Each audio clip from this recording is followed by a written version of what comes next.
you ready, Angus? I'm ready. All right, call the meeting to order at 5:30. No match. Okay. Let's see. Pull my agenda. Yes. Okay. Some announcements, state the date of all special town meetings expected to take place on Monday, November 3rd. Time to be determined. Are we good there? All right. The planning board public hearing regarding the proposed MBTA zoning bylaw and district will be Tuesday, October 7th. I believe 7:15 is the start time. Correct. The Sage Center Lunch and Learn series continues on Thursday, September 25th from 11:30 to 1. So flyer in the packet about that. Staying positive in your senior years. Vaccine clinic in the attic, September 24th from 10:30 to 12:30, and again on the 25th from 4 to 6 p.m. And as always, we have openings on a number of committees. Find those on the homepage on the volunteer tab. Regular business, item A is public comment. Does anybody wish to make a public comment tonight on something that's not on the agenda? Okay. Town manager updates. Thank you. First item, staffing updates. So we, as you know, we continue to work to fill the vacancy with the conservation agent.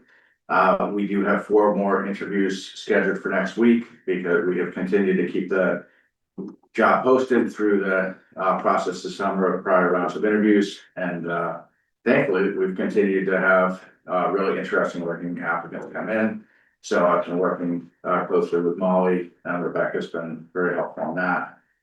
So we have 4 more applicants that we've shortlisted for interview. We'll be conducting those interviews next week, and we certainly hope help is on the way. And in the meantime, I really want to continue to thank Molly for just the incredible support she's provided for this transition.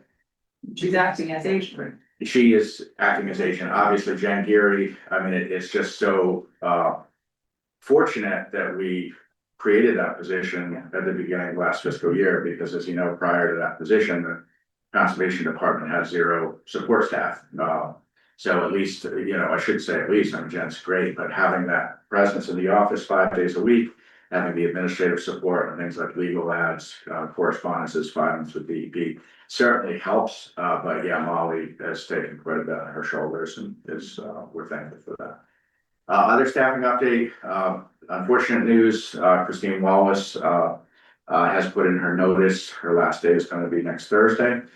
She's got some personal circumstances that led to that decision, so we'll be very sorry to see her go. We've been working very closely since getting that notice, had a number of meetings, you know, with the core group of staff that are working on the issues she's been working on. So we're, you know, very confident we've got a good transition plan, but I did want to share that publicly, that we're that's part of the transition that's going on. One other staffing update, Chief Dwyer did get notice from his administrative assistant back around early this month, so he is now working shorthanded until that position is filled. Has she left currently, or She is left, yeah. Is the position posted? It's not yet posted. I've talked to him about that, and Rebecca has. There are some things that he'd like to tweak in the job description before posting, which I'm very supportive of, you know, making sure we post it exactly correct. But we will make sure that no later than Monday it gets posted, because I don't want him short-staffed any longer than he has to be. Next item, FY25 audit field work. This has been shared in the past, but with it coming up next week, just wanted to remind the board, we do have the auditors coming in Monday morning. They're on the calendar to be here all day, Monday through Thursday. Just like every year when the auditors are here doing their field work, it's kind of all hands on deck. Myself, Jenny, and Caitlin, we especially, I mean, others as well, water assessing, are all brought into audit. But the core finance team is, you know, we're definitely there kind of at their beck and call, and anything comes up, we get on it.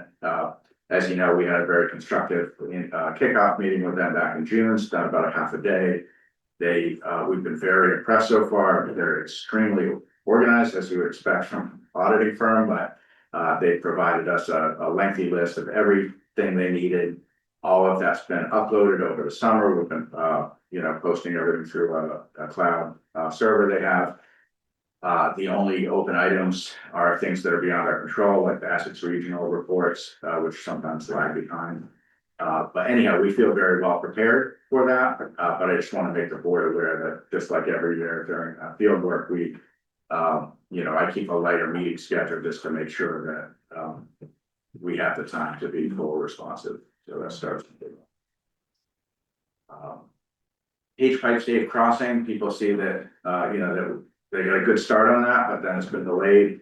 There have been some issues of basically timeliness of getting certain materials ordered and delivered. We've had a number of meetings and correspondences this week, and I had a pretty lengthy call earlier today with the president of the company. I can tell you they are working in good faith, putting their best, effort forward. No one's happy about the delay. They're not happy about the delay. We're not happy about the delay. But we're working closely with them, as well as with DOT. And we don't have a firm date of when they're going to be back on site, but they know that, every day is, time is money. So, but anyhow, so that's basically an active day in, day out management issue. So, but the quality of the work done so far is very good. TEC is doing a phenomenal job, being our kind of eyes on the ground with the construction administration, and Butch is out there every day, but the work is going on. So we're very happy with the quality of the work that's been done. We had hoped, obviously, the project would be fully complete by now. And we're working with them to get them on track. There were some issues with some of the electrical and the foundations for the RRFBs, which they had to be cut and built. There's some lead time. Is it causing any disturbance with the school traffic or anything? No, not at all. But it's the extended period of time is obviously causing more time for TEC because they had expected this would be complete by now, and so this is all there are costs associated with that, and I talked very frankly with the contractor about how that's all going to be handled. So. Next item, we did have a meeting last Monday, a week ago, with DOT and MVPC regarding kind of a broad view of the corridor planning initiative. As you know, the town, with the selectmen's vote, had submitted 2 PNFs, project need forms, back in the late spring for one for crossings improvements, one for sidewalks, and MVPC had put together this meeting that ended up having, I believe it was 3, if not 4 DOT people, including one of their very senior people, as well as a couple of people from MVPC, myself, Christine and Butch. Very productive conversation. TEC wasn't part of that one. It was just kind of between the agencies. And I can tell you, we got a lot of praise from DOT in terms of how the Page Pipe State, like how that made it through the process, because even though, I think it has felt like a long time in the scheme of things with a state highway project, it's actually moved quite quickly to get to full permitting and full, construction underway. So I think, it seems that we've built up some real credibility with DOT. We've had the opportunity to talk through the whole process. We went through the very methodical kind of corridor study and then the deeper dive on different crossings, the survey and concept design work that's been done in a couple of locations, and basically that we see this as something that we're going to continue to advance as resources become available, and definitely restated what we have put in our written submittal, which is that it's a state road, state infrastructure. It really is stuff they should be doing, which they don't disagree with, but they've got a punch list a mile long. So we all agree that to the extent we have resources, particularly state funding, which is what's funded most of what's happened to this point, it's definitely helpful to prime the pump and to continue to get these projects past the concept stage to a more of a engineered plan where you have a true cost or a better sense of cost. So it's very productive. In addition, we've had a separate meeting with TEC on the town center pedestrian safety traffic calming initiative, where we signed a contract with them in the spring. Again, that was funded through a DOT, or no, it wasn't DOT, it was a state budget earmark. So that work is under contract. They got survey work done over the summer. And we're looking to have an initial public meeting about the town center initiative. And we're looking at either October 20th or 22nd. So I wanted to share those potential dates. And we don't need to get into that right this minute, but if you can get back to me either now or if you have your schedule, or if you want to get back to me, later tonight, tomorrow, I would get a date on the calendar, so we can start to do some outreach mailings to the property owners both within and adjacent to the town center. Obviously, we'd also do a townwide news announcement, email blast, and Facebook, but in terms of targeted mailings, we would focus that on the property owners. Ross, what does your schedule look like? What are the dates for those? 20th or 22nd? Chris, you have any? I'm good. It seems like a Wednesday would be better. Okay. Monday. Great. What do you think? That works for me. Yeah. Nice, great. Okay. So as I know I circulated something in writing, but it really is gonna be a blank slate. The purpose of the meeting is to invite residents and property owners in. There are not gonna be any concepts. It's really just to get people talking about existing conditions, any concerns, observations, ideas, suggestions that they have. So that can all be kind of incorporated into the thinking of the designer and the engineer. And then there would be a second public meeting, not till the spring, probably after town meeting, I assume in May.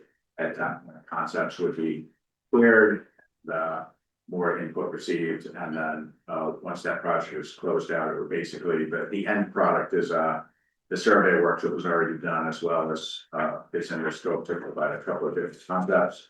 So those will be circulated in the public meeting in the late spring, and then basically that would be the end product in lesson until there's future resource to take any of the concepts to more to the engineering stage. Was that $50,000? Yeah. Church Prospect water main replacements, updates regarding cost overage. This is something we are continuing to work on just about daily. And there was a water commission meeting last Tuesday where the commission voted to authorize payment of the project expenses up to the contractual amount, but to refer the overage to town council. So since that time, I've had a couple of correspondences with town council, met with them remotely on Tuesday along with Jenny. So they understand the situation, but we're still putting together a detailed kind of sequence of kind of what happened and the various documents. So once that's sent to them, which will be no later than this weekend, they are going to turn around an opinion on that promptly. They understand the times of the essence, and that'll then go back to the water commission as to how to handle the overage. And that may come before you at a future meeting. And it may come before town meeting in the fall. We obviously have a placeholder article in case it does come to town meeting. So I'll continue to give you apprised of that. The capital improvement program, just as we do every year, we did a kind of a kickoff with the various departments and entities involved with capital program or capital plan, capital projects. And we had our kickoff meeting, I guess it was a week ago today. Max has been incredibly helpful. We are both super excited about the ClearGov platform. It is exactly where we want it to be. I think we're in a really good position where it reflects all of the projects. It's very dynamic. It's very easy to update. And some of the departments have gotten hands-on with that and with their username and password and are able to, log in and update their own projects. Others are more comfortable with paper and pen. That's great too. Max has run off hard copies of all the projects in the capital program for each department head. And they've been asked to provide any updates or any new projects, any updated cost estimates, all of that. So we'll be working to incorporate that over the next 6 weeks or so, and under the town's financial policy, on or around November 1st, or on or by November 1st, I'll be presenting to this board and the finance committee proposed capital program for FY27 and beyond. That would include all projects that are anticipated to be proposed for funding for FY27. It would not be the article request, because that doesn't come till about 3 months later. But that period of time, November, December, January, is when the kind of broader capital program is refined through that public process. So that then the actual project funding proposals for any of next year's projects would be provided prior to the warrant closing, which is generally around the 1st of February. But this will be the first year that will be fully migrated capital to ClearGov. Last year we were doing that and doing the Excel, just so we would have that as a fallback. And this year we are confident and moving forward 100% with this, which is going to be way better. And in particular on where the money's coming from, which of course is one of the most important and most complicated questions. So ClearGov is designed for that, whereas the Excel was kind of clunky on that. So will Max be inputting the information for those departments that are still doing pen and paper? Yeah, we've made him available to do that, and it's going to be different departments are going to get more hands-on, and I think once they do, they're going to find it's actually really easy and probably more and more do it themselves. But we're very happy to make him available, and that's part of what we built into his responsibilities last year, so that it wouldn't be an extra burden on other departments, because the capital planning process is a lot of work in and of itself. Learning new software can sometimes be that extra thing. So, but within our office, we're very comfortable with it. The Pentucket, as we had a monthly meeting that was just earlier this week. I just wanted to include a brief summary of topics discussed, and in particular, the process for assisting Pentucket with the preparation of a paid school statement of interest for the MSBA for the spring. We have the warrant article on the fall to get some funding support to re-engage GNAP. But in the meantime, the conditions assessment that they did provides a lot of the raw material that would be necessary to put together a statement of interest. As I think you all know, that's something that the school district would need to submit. The town cannot submit to MSBA directly. It's got to come from the school district. So one of the things that came up at the August meeting of the school committee that Wendy and I attended, and also was talked about further earlier this week at a kind of a finance team level, was that we think it's all but certain that whether by Pentucket's initiative or because MSBA requires it, we do expect the scope of this is in all likelihood not going to be limited to paid school. It's in all likelihood going to cover elementary education in the Pentucket district. And so that makes, I think there's a lot of openness to having that discussion, certainly among my counterparts in growth on the Merrimack. And I think at the Pentucket School Committee meeting, there was a real openness to who knows where the discussion will go, but to have the discussion. But it obviously makes what we've known all along is going to be a really, big and complicated discussion, much bigger, much more complicated. So it's something that, assuming that gets filed in the spring, if the statement of interest is accepted in the MSBA process, which we wouldn't know until next December, a year from now, I think we can buckle our seatbelts and assume that, for the subsequent couple of years or more, that is going to be a major initiative for this community and for the district as a whole. We did have some other discussions, at the meeting, including regarding the whole traffic flow issue. I have, I know maybe we'll save that for a future meeting, but, we touched on a number of things Tuesday that were interesting. Let's see, we've had some ongoing correspondence with a resident of Portland Lane regarding the parking and, what level of service the town is equipped to provide. In terms of public works, public safety. So I just wanted to keep you apprised of that. It's not there's nothing before you on that, but just want to kind of keep you aware of the correspondence that's taking place. The next item, BI, the right of way across the town hall parking lot. We had talked about this a bit over the summer in the priority setting process. This is something where there's a lot of history, but I've worked with town council to kind of distill everything into a letter that was sent out earlier this week. And I did since that time speak at length with the neighbor. We talked for about a half an hour. It's a very positive, very constructive. I think it was received, if the letter was seen as helpful, as kind of setting out in clear terms what rights exist and the whole balancing of rights.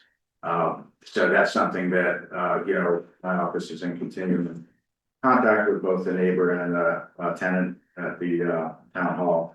And I talked to Dwyer about that earlier today, and what gets involved with the conversations too. So, it's going to continue there. I think it's a situation that I think calls for some mediation. So we're going to do what we can to help kind of get to where it's more comfortable relationship there. But I think having the baseline of here's what rights exist and here's how those are balanced, I think was a good start. The next issue, the houseboat Tornado Drive, as you know, there's been a multi-year enforcement issue with conservation.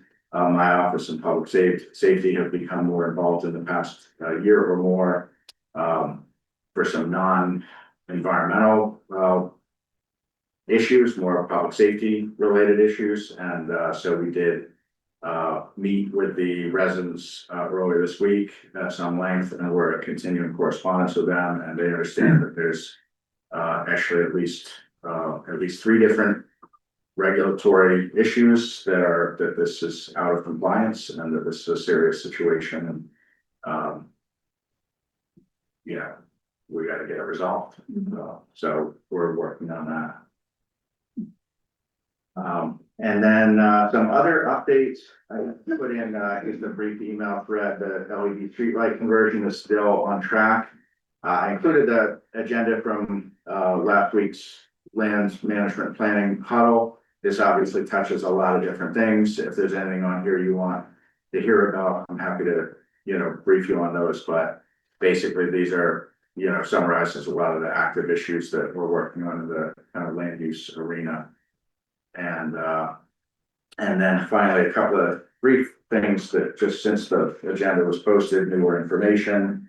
One is that you may have seen on the town's website or Facebook today, we have started a process for a lottery for one of the local action units that the town oversees. That's one of the affordable units, and we're the monitoring agent. And so we had received about 4 or 5 weeks ago, we received notice of intent to resell. There's a process that then follows between my office, our consultant, and the state, where the state basically approves the sale price based on a variety of factors, and then they give us the go ahead and advertise the unit. That's using the basically the marketing program that was approved back when the development was approved. But it's essentially a wide open process. It's a lottery process, and the instructions are set out in the posting. So if anyone's interested in exploring that, or if you know of someone who might be interested in that, by all means send that to anyone you think might be interested. We do maintain a waiting list in my office, so everybody on the list that I've been maintaining for the last 7 years has received notice. And it's a lottery, so basically there's just one unit, there's a lot of people that are gonna be interested. In fact, we got a note today from the consultant, they've already got a number of submittals, and it was just posted this morning. No surprise. Any preference to town residents or no? There is not, on resale of affordable units, there is no local preference, even if it was part of the original permit approval. That's under, state law, so. Yeah, basically, if people submit it's a very short form to put their name in the hat, and then all the names are taken out of the hat, and then basically that with those households in order.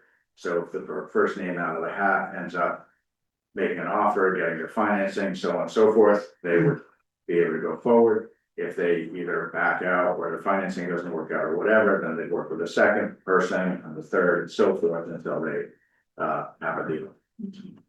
It's a very transparent process. And I think that's just about it. Quite a lot. Yeah. A lot going on. Yeah, a lot going on. All right, we'll move on to action items. Do you know if Chief Dwyer's planning to be? He is. I told him it was gonna be about 6, so he's probably gonna be.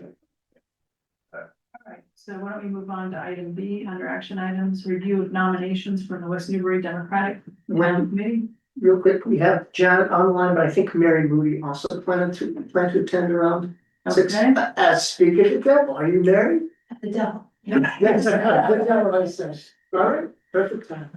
Quite the introduction. What about? Did you hear from Jean Pucci? What's that? Did you hear from the? I've not heard back from Jean. I never got a application for appointment back, Okay, so it's just the but they two. all know. Okay. All right, well, let's move on to that item then. We have your applications. Customarily, we ask if you have any input or anything you'd like to say. Mary, you want to go first? The devil? No, I'm just very interested in the process. And, I would love to be part of the process and, Okay, great, thank you. Janet, would you like to say anything? Could you say a little bit about what the registrars do? Jim, Sure. do you want to hand, Sure. Max, do you want to hand? Sorry, my fault. It's all right. So, I don't even know which camera to look at. So Janet, the primary responsibility for the registrars are helping out with sort of the high level work in terms of certifying the elections once all the ballots have been counted. Making sure that there's sort of a backup, for example, on rejected ballots or spoiled ballots. There are regular meetings throughout the year. Most of it tends to correlate to the election cycle. But we are actively looking for other ways to get our registrars more involved. The one thing that's tricky is registrars can't actually handle the ballots themselves, so we can't, for example, have them work in the check-in table, but there are other things that we can have you do around election time, and certainly, like I said, for that higher level stuff when it comes to certifying the results, certifying spoiled ballots, rejected ballots, that sort of thing, you guys will be involved in. Thank you. Mm. So I've only lived in West Newbury for 2 years, but we love it here. But I would defer to my colleague if she would like to take the role that It's is. a 3-year appointment, just How many? 3 years through 3 years, June yeah. 30th, 2028. Mary, what do you think? I'm really encouraged. I would really love the position. Okay. I'm kind of a newcomer to West Newbury too, but this is our 7th year here. I've always been intrigued by what goes on at town hall, and particularly interested in elections. Okay. Very so, thank you. That's a trick question. I don't mean it that way.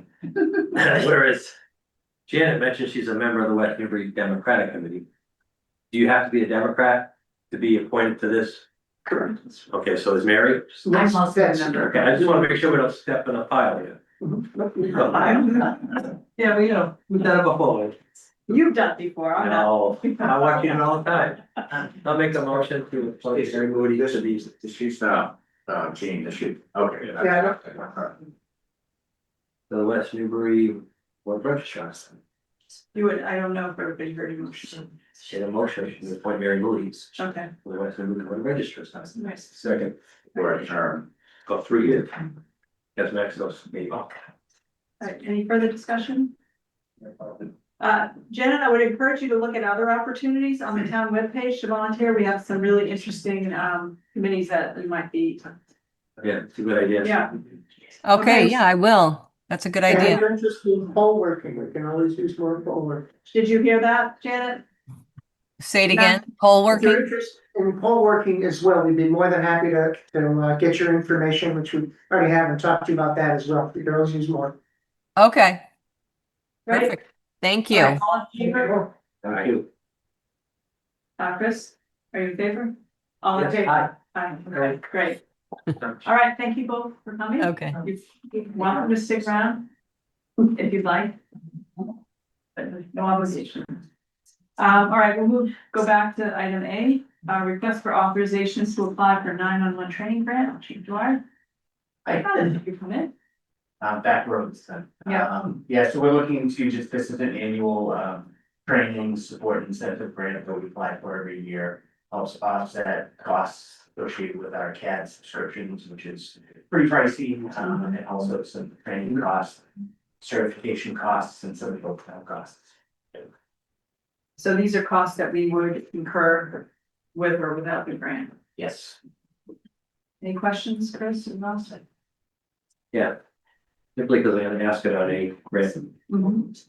No, other than your own resources, no other town resources required to implement or oversee this grant? No, I would turn it into the finance office, but I do all the management of the grant. Because this is a question I have to ask on all grants going forward, Right, again, so stuck. Also, any future obligations to this grant, you're not hooked into anything? No, again, it's, we're using to offset the cost of our budget items, our expense items that are. Again, sometimes we get a grant for 1 or 2 years, and then the 3rd or 4th year, the town owns the obligation, so I'm just. Nope, this Be is clear. No. Ross, do you have any questions? No. Motion? Make a motion to approve the chief's request for the 911 grant is submitted. Second. Any further discussion? Angus, do you have any? No, this is great. It's a great program. They're very helpful, over many years. Great. All right, all in favor? Aye. Aye. Thank you. Thank you. All right, item C, consideration for appointment of associate planning board member. We have 2 candidates here, Tim Cronin and Stephen Swallow. So we have your applications. Stephen, would you like to say anything about why you're interested in this position? Would you like me to speak first? Yes, I'm asking if you, Oh, okay. yeah, I applied for the position not because I'm a young person, which I think the planning board might really benefit from. I'm quite the opposite. But I do know, I do know some young people in the town of West Newbury that are very, very conscious about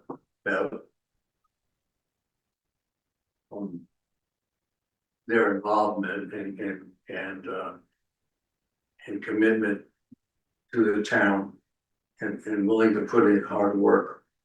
And I really feel that the town has 4 major things that it needs to look at, and that young people, old people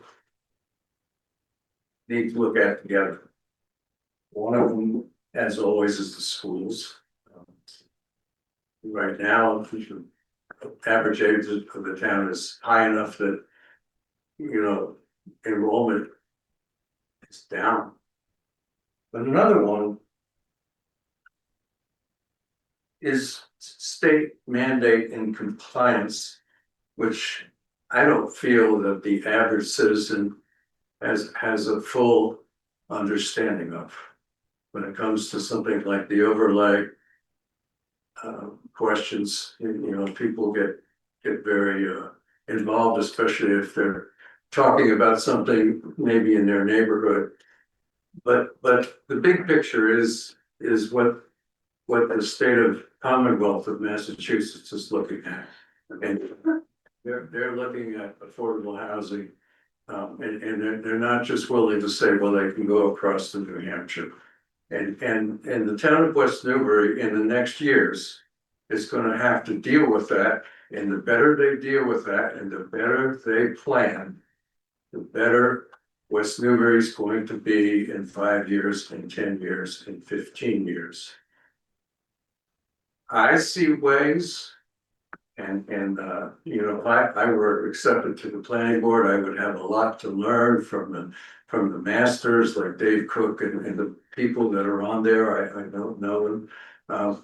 As far as the current zoning laws and bylaws and looking at requests and enforcing.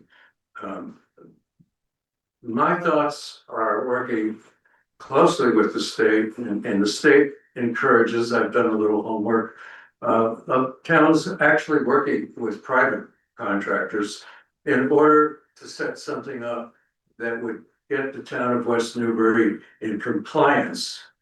And I've only mentioned two things. I mentioned the schools, but in compliance with state mandates. Okay. The next two things, very quickly, are climate change planning. Everyone knows here that I live on River Road, so probably I would want the whole town to plan for whatever's gonna happen to River Road in the next 20 years. I don't see it that way. I do see it that way. I just contradicted myself. I very much see it that way.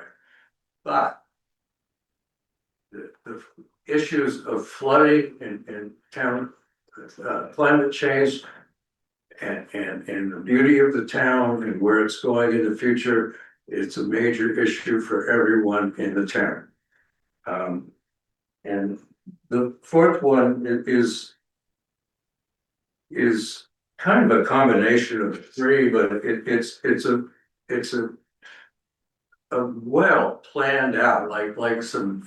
I know this town. I mean, when I looked at what the people, the select town manager did in looking at the future for Page School. This is what the town needs in every regard. And to melt, to be able to get into the younger generation and look for our replacements and work with people and get to know people through people, that's something I am very, very good at and have repeatedly been very successful doing. When I was Rotary Club president, we had 21 members. My goal was to get 42 when I was done, 1 year.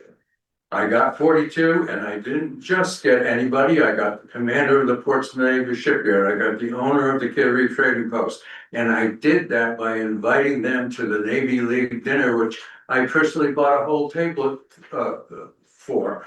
I sat down with the Secretary of the Navy and the two of us, because all the senators and congressmen, the two of us, he engaged me. I happened to be the Kittery president of the Rotary Club. He engaged me. He said, where should the USS Maine be christened? It was either going to be Portsmouth or Kittery.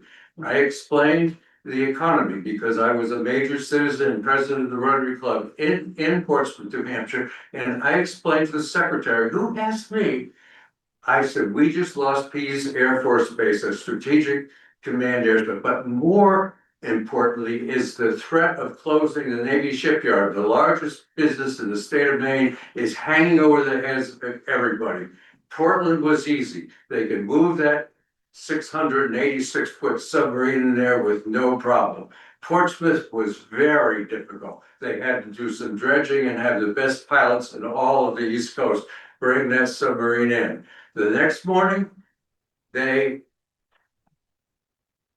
mandated in Washington that it would be christened in Kittery and was. But that's one little example. that when I left the Rotary Club in Kittery, there were 42 members, and they weren't just any 42 members. They were people that would move forward. Now, what could I do after I wasn't president anymore? I went on and did something else because you lose control. But when I became president of the Alabama Implant Study Group, it was the same kind of deal. What I did, it was the group that started implant dentistry in the United States and the procedures that they invented and developed, and it was declining because what was increasing in the world were implant companies, a lot of politics, organizations, and this group looked like it was declining. They called on me because of the work I love to show off. They called on me, I don't know what all the reasons were, and I took over. I got rid of major expenses that weren't doing the club any good, and incorporated the money that the resources, you call it money, resources that we saved into the best speakers that would update people's sedation, conscious sedation requirements, which would draw in the people that a club like that would want.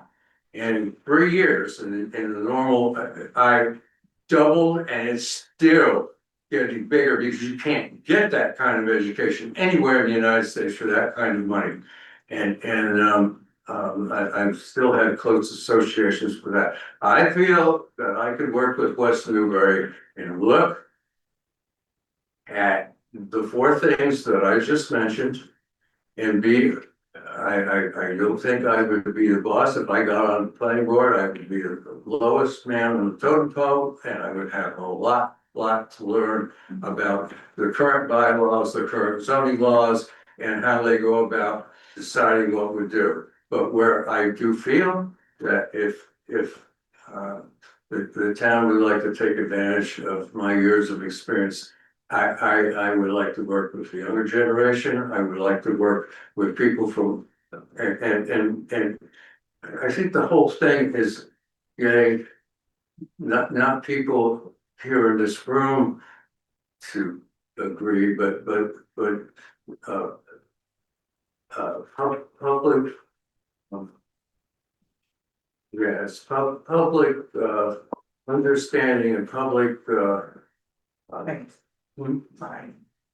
public buy-in. My wife has helped me out. Okay. And I don't think anything's gonna move forward the way I would pray for it to. I haven't mentioned till now, but I've been in this town for 51.5 years, and I love the town. I will give it all that I have. I will try not to be too pushy. Okay. All right, thank you, Stephen. Appreciate that. Tim, Hi, good evening, Tim Cronin. I live at 22 River Meadow Drive, and I'm a former planning board member. My term expired in May of this year. I was on for 6 years total. And it was a great experience. There's a lot to learn, and from what Steve said, I share, a lot of what he said as far as the important initiatives in the town. And the role of the associate member, that's where I started actually, so I'm familiar with it. And I was elected twice, and I was chair for a year. And I tell you, it's a lot of responsibility. There's no question about it, and we work closely, with the select board. And I would say that the only thing that I would add to what was already said was that it is a citizen-driven board too. We have to follow the procedures and the bylaws, and the board takes that very seriously. The members are great. There's a lot of experience on the board already, and the perspective that I offer is kind of a little bit more on the legal side because that's my background. I've been an attorney for 4 years. And so I think what I could help with is probably some of the state initiatives that we're talking about, there's a host of them out there.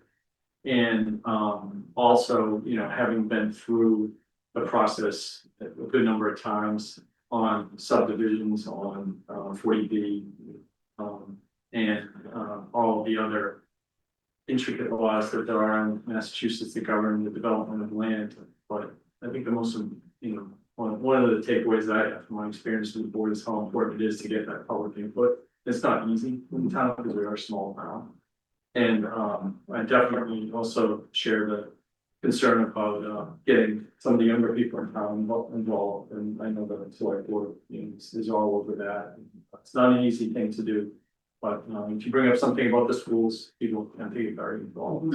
So, that was my experience, but it was a very positive experience. The only reason I didn't run for re-election was it was a 5-year commitment, and it just felt personally I wanted to make sure that if I did commit, that I would commit for the 5 years. And just talking with my wife, 5 years is probably not, but when I saw this opportunity for a year, I thought I could help for a year. That's it. Thank you. Appreciate it. Any discussion? Yeah, as far as the process, in the packet it talks about the planning board should provide the select, it says select, I should be the select board, with a nomination list of no less than 2 names at least 30 days prior to an appointment, so that we can't make an appointment then. Or- No, you did, that's actually, but I was actually gonna say that before the first, person spoke, because, we'd actually had, Stephen applied some time ago. Yeah. But we couldn't bring it forward till we got a second, so, and then it was not put on tonight's agenda until 30 days after the planning board. So that referred. window it is timely for action. Okay.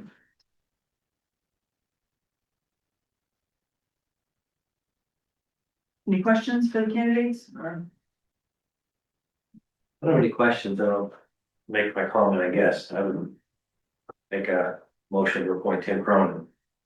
And I'll say because I dealt with Tim previously on the planning board, I thought he was phenomenal. I was very disappointed he didn't run again, so I'm glad you're back, and it's no disrespect to Stephen, he's been here forever too, so. I just think what Tim brings to the board is continuity moving forward. That'd be my motion. Second.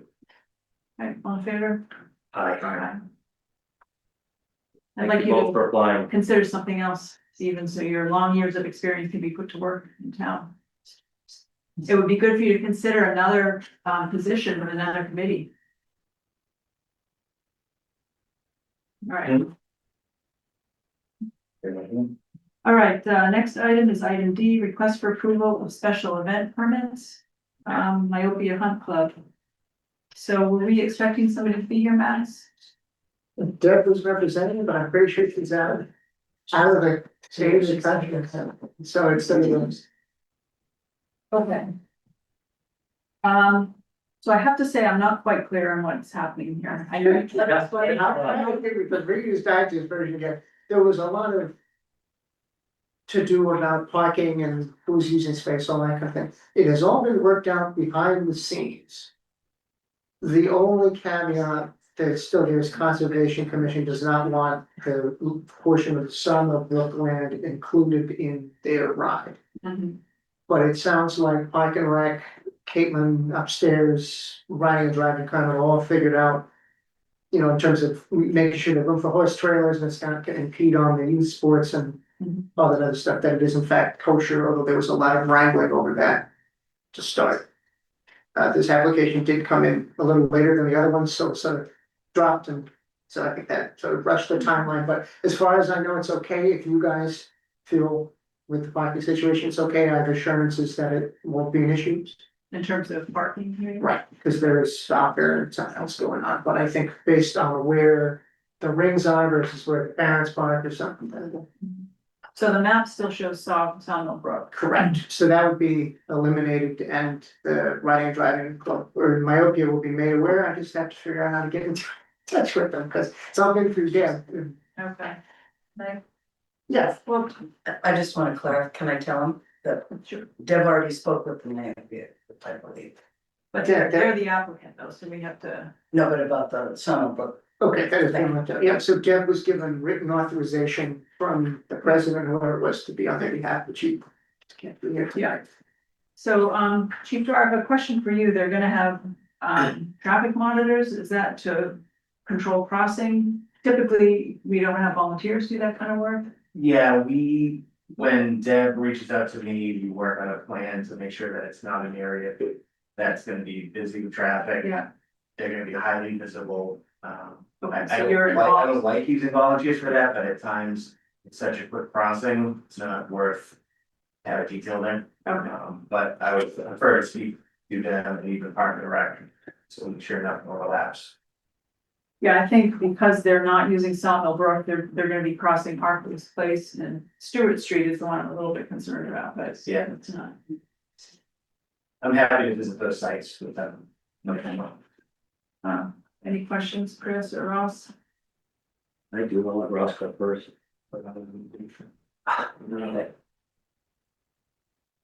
I did also have a question. It says spectators without loose dogs. Yeah, I mean, how do you enforce that?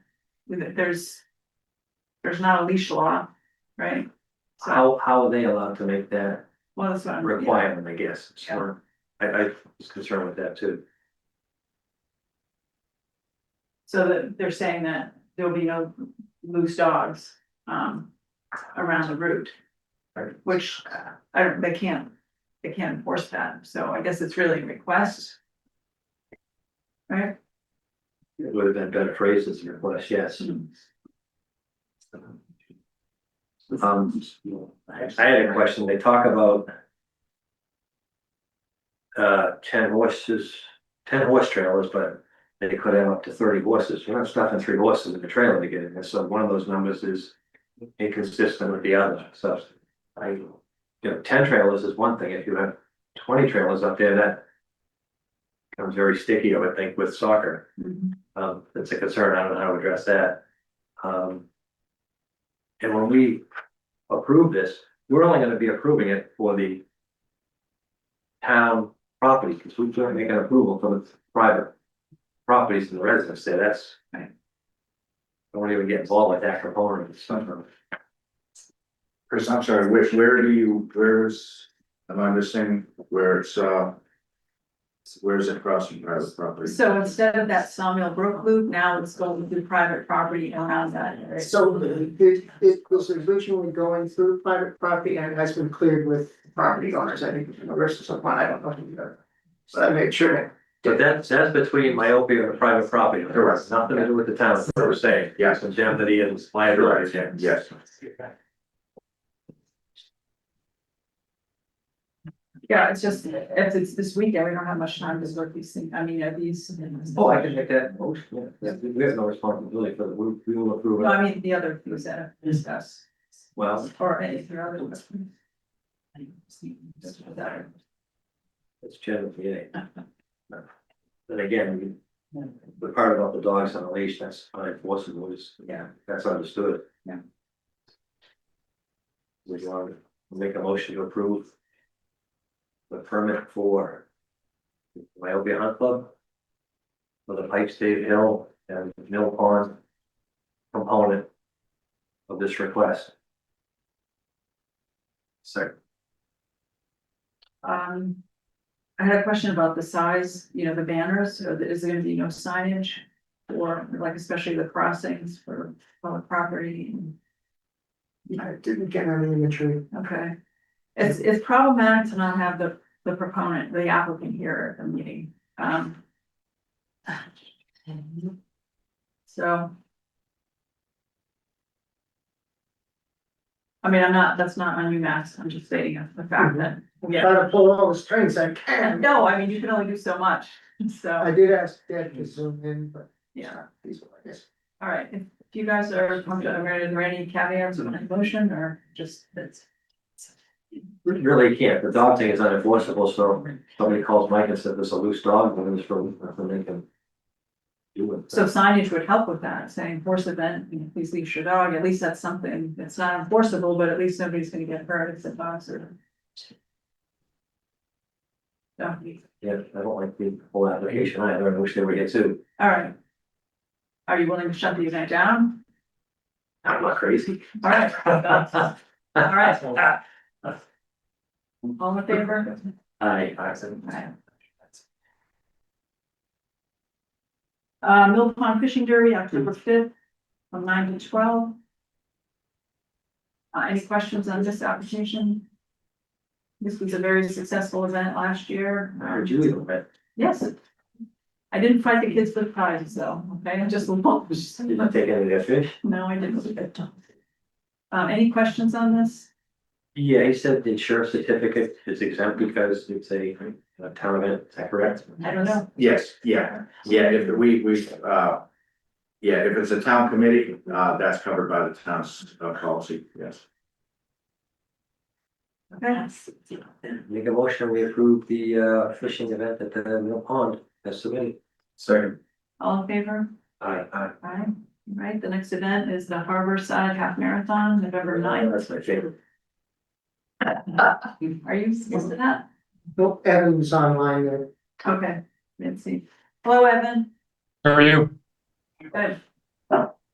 Chris, you wanna start? Yeah, and this is not just to be directed at Evan, but to future applicants. We have this form and pretty much every line item was filled in with says, see attached. And then we have to go read the couple of pages of verbiage. I think in the future it'd be preferential to actually fill out the form because it is asking a specific question, you get the specific answer rather than searching for it. That's number one. Number two, just to put it in perspective, this for our town, I would consider a fairly large event. Granted, it's only on certain roads, but 2,000 participants, so that's significant. That number is lower, closer to 1,300, which is what it was last year for the event.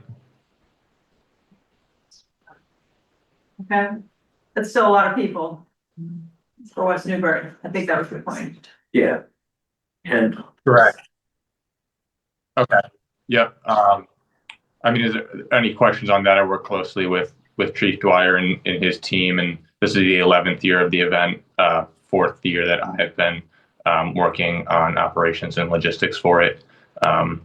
So I followed up last year post-event with police to see how it went on their end. Everything, according to them, went well and everything went smooth on our end.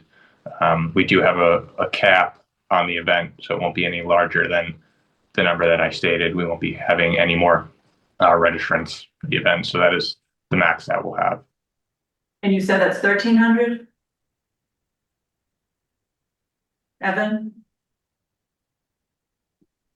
Evan, what was Yes. that max again? Yes. 1,300? Okay, thank you. All right. Did you hear the comment about not completing the application? Is he not hearing? That's his meeting. No, the application, I couldn't fit all the material on it. So was my information not included? The breakdown of the questions that was more detailed than I could fit in the response lines. Can you hear me? Can you respond? Chris? The information, it was all provided, Evan. I think the point that the board member was making was that having it on a separate page and looking back and forth, it's more convenient to have it in the form kind of directly responsive. And just be aware, the board is when they get these packets, they're quite lengthy, a lot of materials in front of them. So I think it's just a courtesy to the reviewers. I think that was the spirit of the comment. Yeah. Oh, okay. Yeah, no, I'm sorry about that. I've submitted that this way in the past, so I'll be sure that for future events, I know there's a new process as well with the new application, that it's not included on a separate page. And we are, just by the way, and the board knows this, but we are working on a new form of application. That's gonna be, and we do have it as, this is have it as a fillable form, but we can certainly make the form adaptable to accommodate if the response is longer so that it's not like truncated. So for next year, assuming, you do it again next year, we'll make sure that's. Evan, we did share that with you, correct? Amanda sent that over to you? Amanda sent it over. Yeah, actually, I had submitted this application back in May. Yeah. So Yeah, it's I been, just, it's just I do making have sure it. that you got the new one. If you have any feedback to let us know, but glad it made it to you guys. Yeah, I received that last week, so I have that in my for future applications. Is it an issue if the certificate, the insurance says Newbury, Mass? It has the right zip code, but it doesn't say West Newbury. Say that's it. The valid date is also passed by the time the event occurs. It goes through. Yeah, so that the certificate of insurance, we can request the. I know this expires on the 6th of November, which the event is on the 9th. We can request the renewal the first weekend of October, which we'll have and resend with the up-to-date that'll cover through 2026. Into the town of West Newbury, not Newbury. Yeah, and it says, the holder is West Newbury, the mailing address is Newbury, so it's kind of a Scrivener's error, but yeah, the insurance company ought to fix that. So it's correctly stating town of West Newbury, but then the mailing address says 381 Main Street in Newbury, Mass, so that should say West Newbury. Got it. Okay, I can get that updated for the renewal. Okay. Yeah, she's, No, it's not yet. okay. This is the event that last year, I mentioned after the event, they closed down the roads, they put the cones in, closed half of the traffic lane. And there was no request for road closures last year, but there were. This year he does, Indian Hill, temporary road closures and Middle Street. So when you have half, that's a lot of road closed. I don't know how the chief would suggest that that's reasonable, fair to deal with. It seems unnecessary too, because by the time they get here, I used to be a runner, so I think they're pretty spread out at that point. I don't know if you need to close down a lane of traffic. So when we have the details in place, they can make that determination if it's crowded, they slow traffic down or limit access. And once it starts to thin out, they'll certainly expand. I know that they put cones in the past to create a lane, a safe lane of travel for the participants. And then we can manage traffic flow in both directions with detail officers. Okay. I actually think I drove through the race last year and there was two directional traffic. And if it wasn't this one, it was another big race and it was very difficult to get through with two-way traffic because some of the runners fan out, 5, 6 side by side. And it took me forever to get through because you gotta kind of weave in and weave out as smart from traffic. So I think the less ability to go down in one direction might be helpful.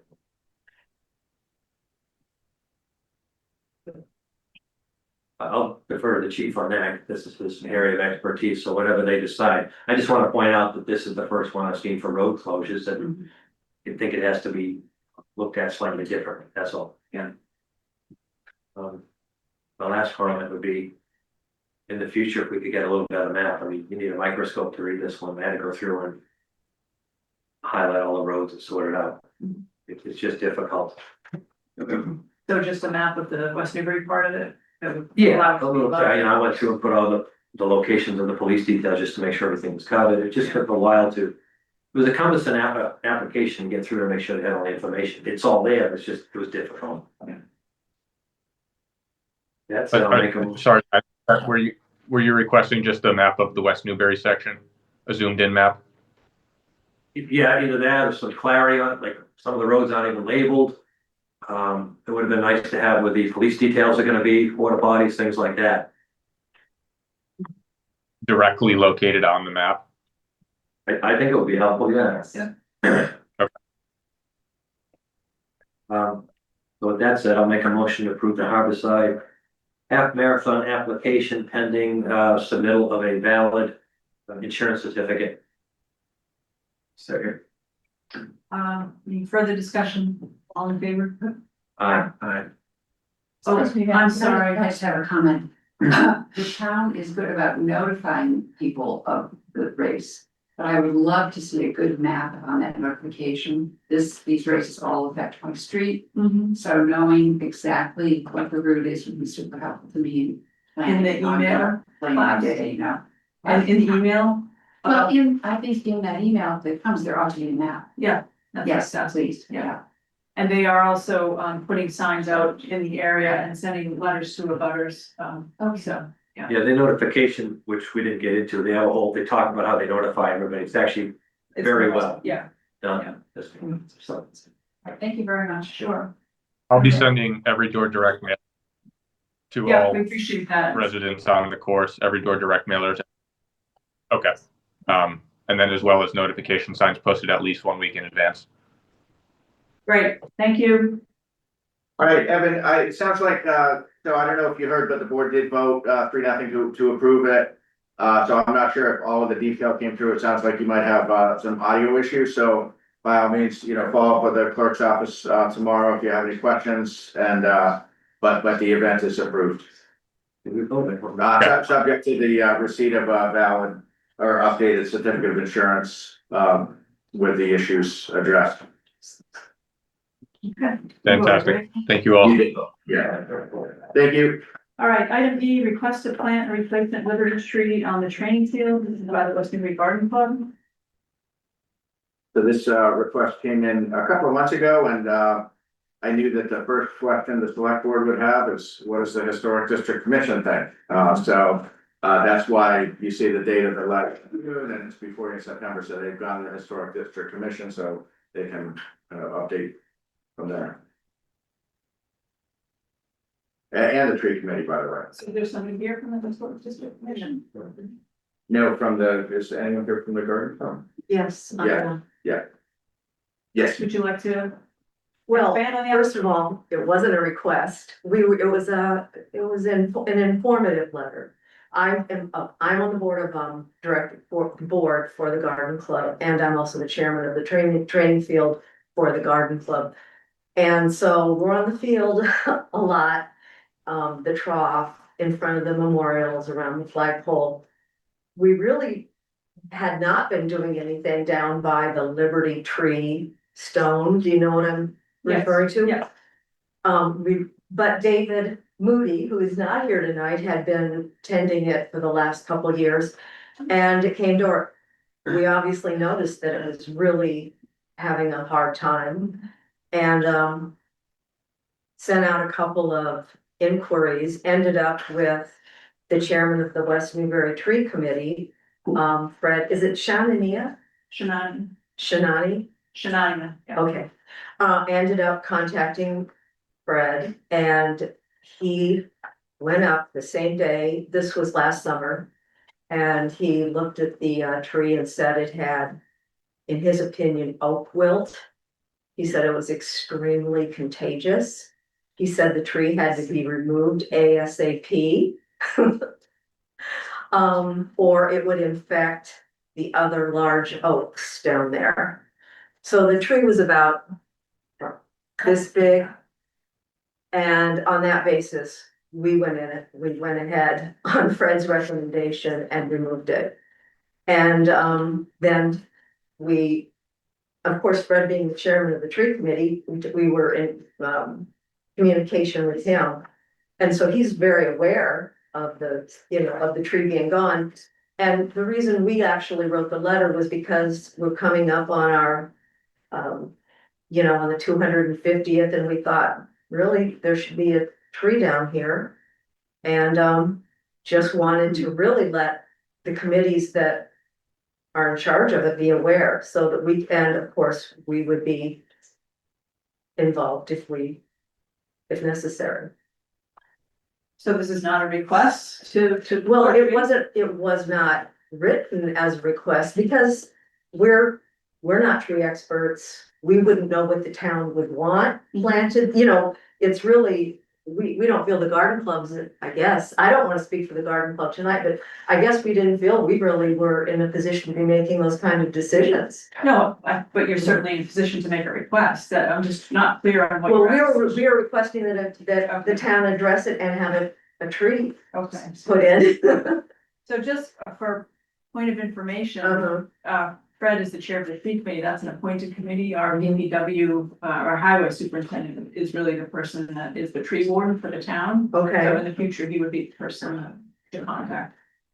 okay, so we should be you think that we should be contacting, who is in that position? Yeah, I think she's saying, just for future reference, they're gonna take this up tonight. Yeah. Oh, okay. Yeah, no, she's. Okay. Yeah.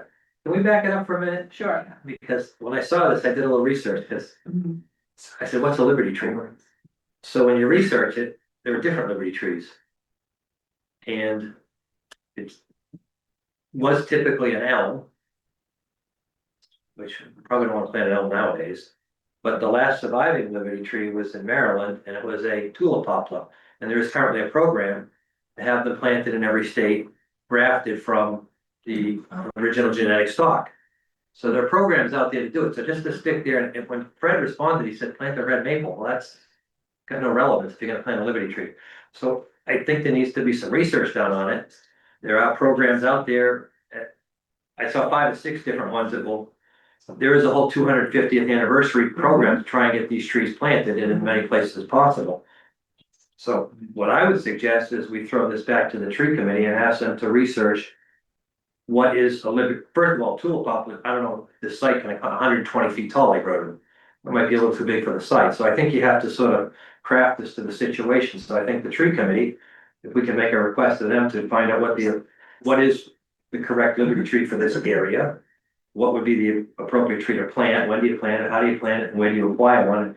In particular, if you want the original genetic stock, is that a criteria? So, I don't think we're qualified to, but I think the tree committee could dig in and take a look at it. That might be helpful. I think it's a good idea to do. I like the concept. Yeah, I do. I just want to make sure it gets executed appropriately. I love the historic piece to it too. I think that's awesome. Wouldn't it be nice? Yeah, it'd be nice just to plant the red maple, like that's a tree. If you're gonna, do a tip of the hat to the original, I think you should do it the right way. I wondered about that one as well, because it's a non-native species, the red maple. So, is the tree committee the appropriate entity to do this, or should Butch be involved as the tree? I think, yeah, Butch, you should definitely be involved, and, yeah. Yes. Okay. I made him aware, in fact, I think it was a couple of years ago, it might have been 2 summers ago. I think it was the first time I'd heard of this, and I've met and walked alongside with the former chair of the Historic District Commission, who since she's no longer involved, but we'd had a sidewalk out there. It was not just about this, it was also about the overgrown nature of some of the other plantings out there, and the interest in having some of that scaled back, if not removed entirely. And we'd had a good discussion, and I had recommended that they work with the Historic Commission of Garden Club. So I guess I'm not sure exactly where that all went, but I had briefed Butch at that time. This was right when we were doing the DPW restructure. I remember he was like brand new in that role as highway superintendent. So I know he's aware of it, but I don't know, it's not something I've talked to him about recently, so I don't know if it's something he's been part of the discussion. I do know he goes to most, if not all, of the tree committee meetings. So if it was discussed at one of their meetings, he was probably part of that conversation. But I haven't talked to him about it directly. Wendy? Yeah. I guess everybody knows I'm on the historic commission. We brought up not so much the Liberty tree, but all the overgrown yews around both war memorials. That's what Angus was just mentioning. Right, that's what he was talking about. We have talked to the Garden Club, the Historic District Commission, and us about removing what's there, because they're, right now, they're detrimental to, I feel, to both stones. We have had discussion at one point with the Garden Club about something to go in there to replace it. Again, I'm not looking for something that's gonna grow 40 feet tall. I want something that's gonna be like this, and it's going to be appropriate for both memorials. But I mean, we've talked about it several times, and it is so far, this is the first time anything's ever come up about it. But I'd like to see that done too for them, get that cleaned up for the 2050. All right, well, let's take up the Liberty tree for, that's on the agenda, but That's follow. fine. Yeah. Do that, begins. Appreciate that. So what if we Angus, are you okay with having Butch run with this and engaging the tree? 100%, I think yeah. that's a better way to do it. Yeah, definitely, and also I know there was some follow-up correspondence, just yesterday, it wasn't in your packet, but, just on the issue of the frequency of watering, and there's a, water bag, but that's gotta be filled a couple of times a week, so we wanna make sure, before something was planted, obviously it was planted at the right time and the right, species and the right size, but also that there's, clear assignment of responsibility for, maintenance to make sure it thrives. So yeah, that's an operational thing, but Butch and really include Brian in that, yeah. Okay.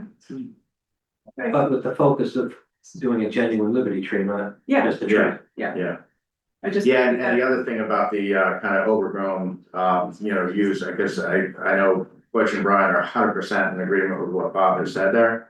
And so I think we can invite Butch to come into a future meeting. I do not think it will take him long. He could maybe even come in at the next meeting, but one or, maybe the next meeting, he can come back with his recommendations, having talked to the various parties and knowing Butch, he probably already talked to all of them. Yeah, But just to make sure he's kind of current on that. Yeah, so if you could do that for the next meeting, Yeah. kind of wrap up the training field and get it, that'd be great. That'd be great, yeah. Okay, all right, thank you. Thanks for being the catalyst for this, very helpful. Oh, yeah, you're welcome, thank you. Thanks. Moving on to item F, requests for additional dog leashing signage at Mill Pond and Peck State Hill. Jen, you're here to. that. So you should, I'm Jennifer Costin, I'm at 611 Main Street, and I'm on the Mill Pond Committee. You should have in your packet, I think.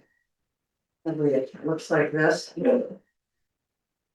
Okay, so I think this has been a really nice, thoughtful process that really has involved everybody in town when the concerns about dogs off leash and the risk issues that were coming up for walkers over there.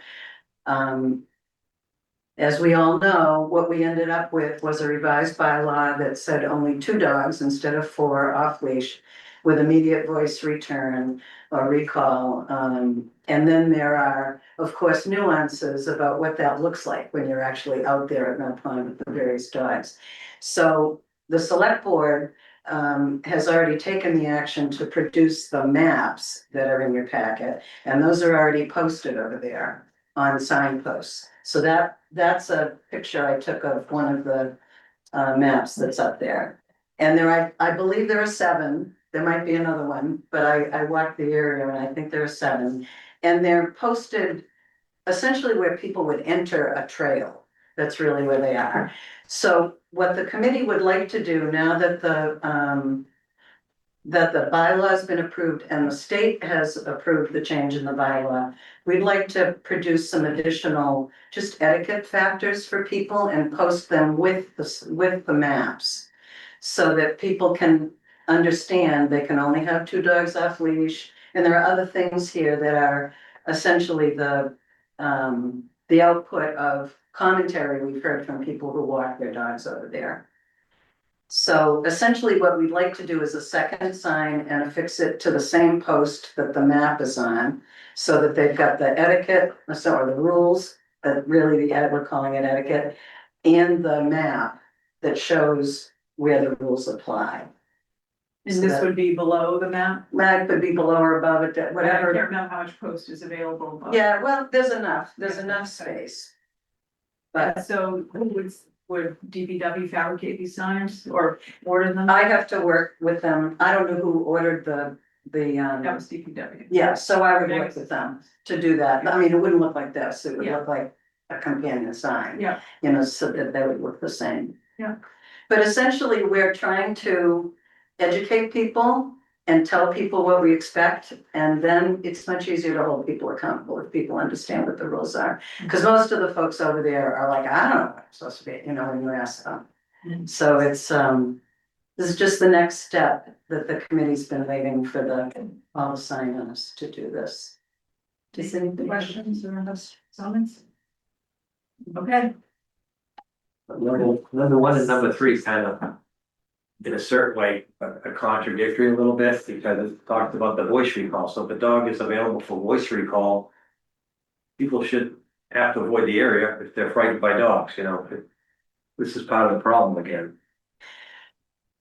The dynamic that happens though, is it the area where the dogs are mostly off leash is in the big back upper field. That's really where the dogs are running, and a little bit and then in the woods. I have a very small dog, so if I approach the upper field and I see a lot of dogs running around, I just go the other way. I'm careful. What I'm saying is, though, obviously the dogs aren't on voice recall, well, this wouldn't be an issue. You shouldn't have to go to Pipe State Hill or Mill Pond and worry about other dogs attacking your dog, which will always be a problem because.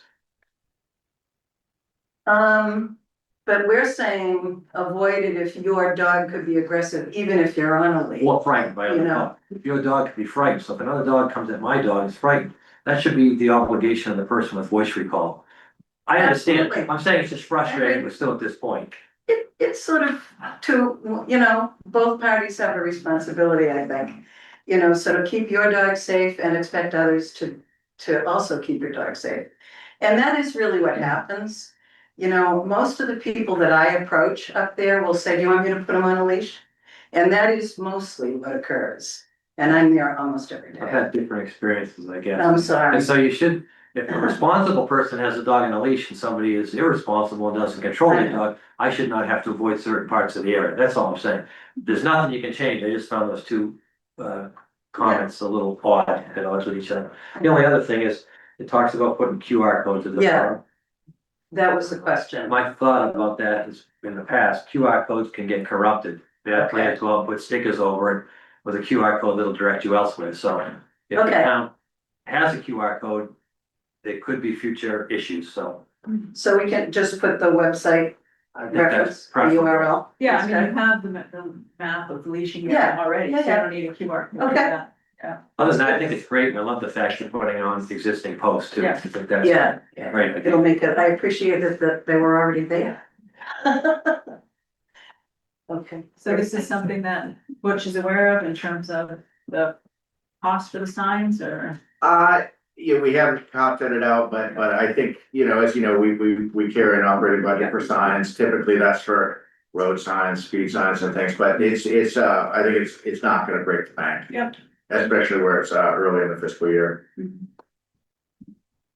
Boss, did you have a question? Yeah, there was just one word that I didn't like, but if the rest of the board isn't bothered by it, then I'm not gonna make a big deal of it, but where the word privilege up below where it says welcome dog walkers.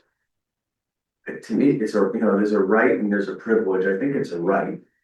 And it strikes me a little bit the wrong way to suggest that it's a privilege, i.e. it could be taken away, when really it's people with dog owners' right to use the area as much as anybody else, so.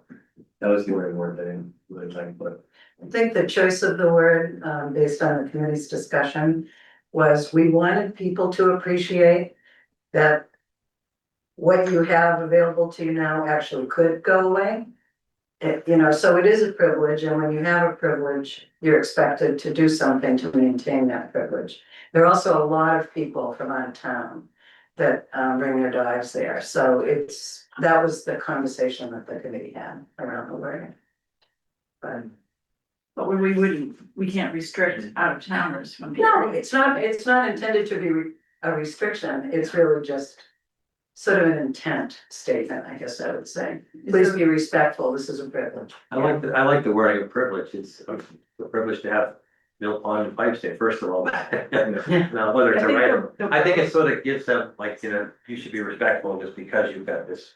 I didn't take it as a negative. I thought it went the other way. I thought I think the word can be loaded, so, can be what? loaded, the word privilege. Yeah. Just brings up a lot of, I mean, is there a different word that you think would satisfy the intent? Well, I assume right would be contradictory to the. Well, it message. could say opportunity Yeah. to use this area, and I can change it to that. Yeah, I mean, I like opportunity, I mean, that has a positive, spin. yeah, Is that all right with you, Rob? that'd be great. Okay. Easy enough, all right? All right, any other concerns on this? So we need a vote I mean, they're not putting in new posts, but No, but where the property's under your care and custody, I think a vote to authorize would be great, and that that'll give me and staff the direction to basically turn this into a fabricated sign, and as Jennifer said, it would, there'd be, I think, just aesthetically, we tweak it a little bit just so it matches the aesthetic of what's there. Max is terrific with graphic programs, and so, we can take the same content, work with you guys to make it, pretty, although, I mean, I don't mean to indicate this. No, I want them to look like they belong together. Yeah, Two signs. yeah, so, and then we can get it, once we have a kind of camera ready design, we send it over, which sends it over to our sign fabricator. Do we know how many locations? I think she's there's about seven. right, that there were about 7, I know, because we used to have these signs, Wayne and I had put these together actually back in like 2019 or 2020. But they were paper and they were Yeah. laminated and they were put on the cork boards. And then when things flared up and it became clear this was really a recurring issue. I think it was, I don't know, maybe about a year ago, maybe even less, but I made Butch aware we've done this, and I said, let's make these permanent, get them done on aluminum, and so I said, he said, where do you want? I said, put them anywhere that, put them in enough places that no one can avoid seeing them, basically, so every point of entry, parking area, whatever, so. He ordered probably for the 7 that are installed, he probably has 2 or 3 others that aren't installed. Well, I was gonna say, We ordered Yeah, more yeah. than we needed, just so. Well, and there are a couple of areas that I would recommend we add a sign, so. Okay, well, that's great, yeah, Really, definitely. but they're pretty well placed. I mean, Good. they're right where people are Yeah. either leaving That's an right, too. education area or entering in Good, yeah, that's suggestion, Good. very well.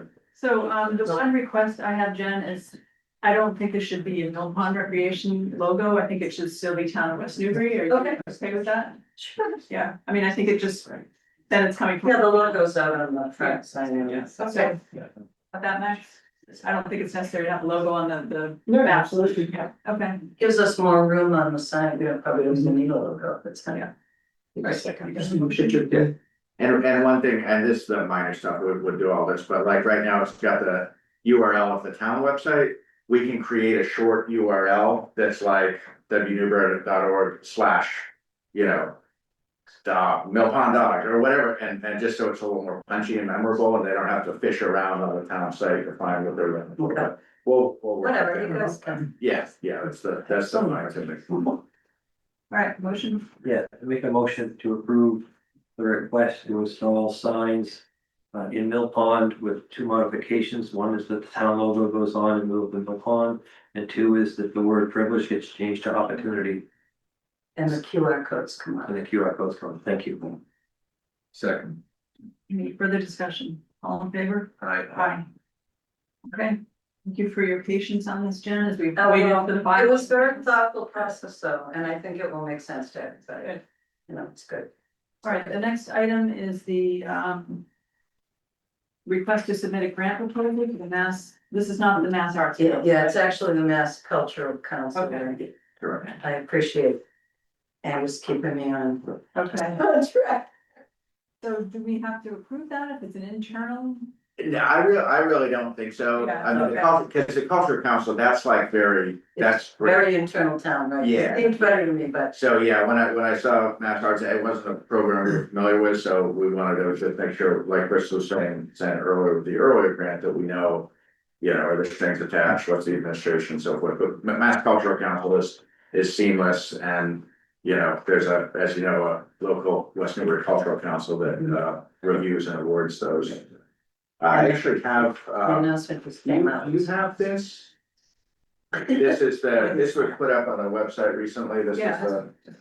Yeah, so this is, because we've been really. Yeah. There was Yeah, a you call have for, it. there was a call for applications. We've been making a concerted effort to bring more attention to the cultural council opportunity, so I'm delighted to see, I think it's a perfect use of Yeah, it. because last year, a lot of their funding sources went outside of the town, and we said, Correct. let's keep more of that money in Yeah. town, so I think that's great. Yes, Also, I think there was an email somewhere along here that the cost of this might be different than what she's suggesting. She had 400 and you were saying 600. Mhm. So when you make the request, make it for the appropriate amount. Yeah, we can work with you on that, because it was, I know, it's been a few years since we did this, but it was actually back with the bicentennial, Casey and Steve will recall, we had to get the license for the 1 day showing, I think it was about 600. You know, It was depends around- on what you're showing. Depends on the movie, yeah, so. That's why we but don't know, yeah. because we haven't chosen the film.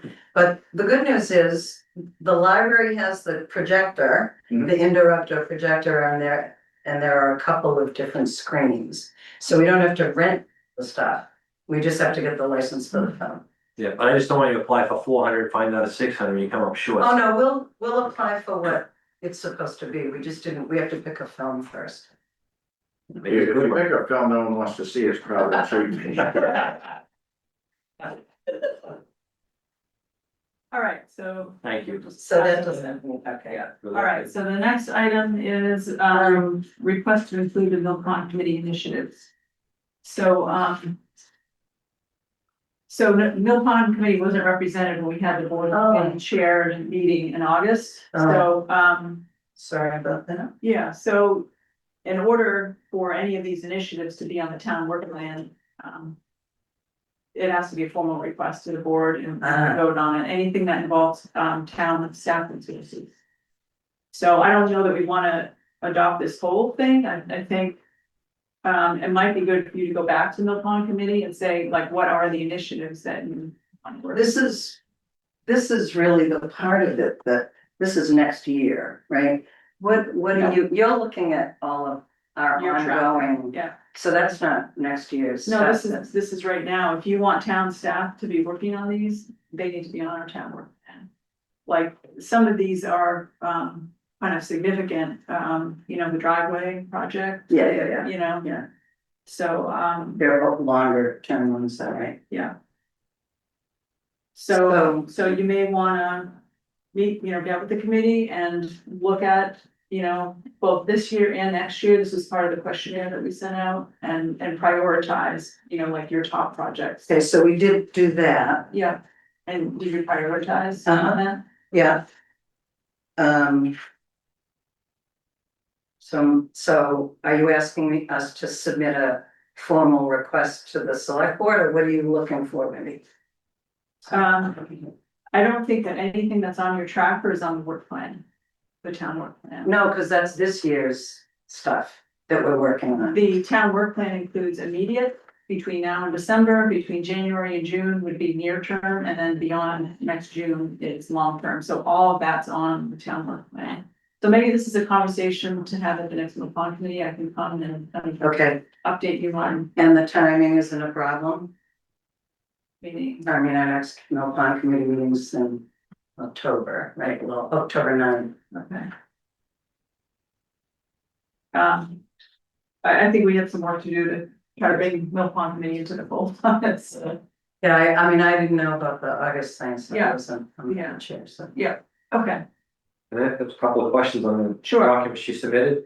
If I could, Chris, just before you do, if there's just one item that's kind of a newer information, so I just figured since it's on here, I'd make you aware about the invasive species. It says on hold, I just wanted to make you aware, you can share with the committee, there is a funding proposal that's in the draft warrant article for the fall town meeting to get additional funding for invasive management. That's still gotta go to the finance committee review process, the select board, while they put it on the agreed to put a placeholder article, they haven't voted their recommendation, so it's on as a placeholder right now. But I just wanted to bring your attention to one of the properties that we've specifically focused is the butterfly garden adjacent to the Mill Pond lot. So that's something for, just to share that we are, at least at a staff level, and obviously there's a lot of resident involvement and committee involvement. Or interest in this, so if this funding is passed, that would bring some additional resources for, that specific area. Okay, good. We participated with Michelle, removing water chestnuts, that's what the Mill Pond Committee was trying to do. Yeah. So waiting for a new conservation. Okay, so what, I'll follow up with you maybe. And yeah, because this is really not what I would have given you. I would have given you, Okay. But if this is on your project list and you are actively working on it and town staff are helping you, then Yeah. we need to be aware of it. So that's the point of this for everybody, you know, to have their projects turned in so we know what everybody's working on. So we're all working in the same direction. Okay, Yeah. So, I thought I was doing that with my minutes and everything every month, but we'll try. sounds good. Okay. Did you want to ask about the concrete And or? I got a couple of questions. Number one is, item 8 and 10, no, 8 and 11, I'm sorry. Talk about strategy to prevent parking along the pond edge. And the thought I had there was, with the bridge at the reservoir, when they took that down, there was a lot of granite, and Newburyport got half, West Newbury got half. And so a real simple process would be to take and lay those almost like tables, but as barriers to keep, so just the, I don't want that granite just getting buried and lost. I think it should be used, and this just kind of tickled me, said that'd be a great place to use it. I think it'd be a very organic use for it, and look kind of nice there. And we've talked about that at the committee and said, but how would we get it there?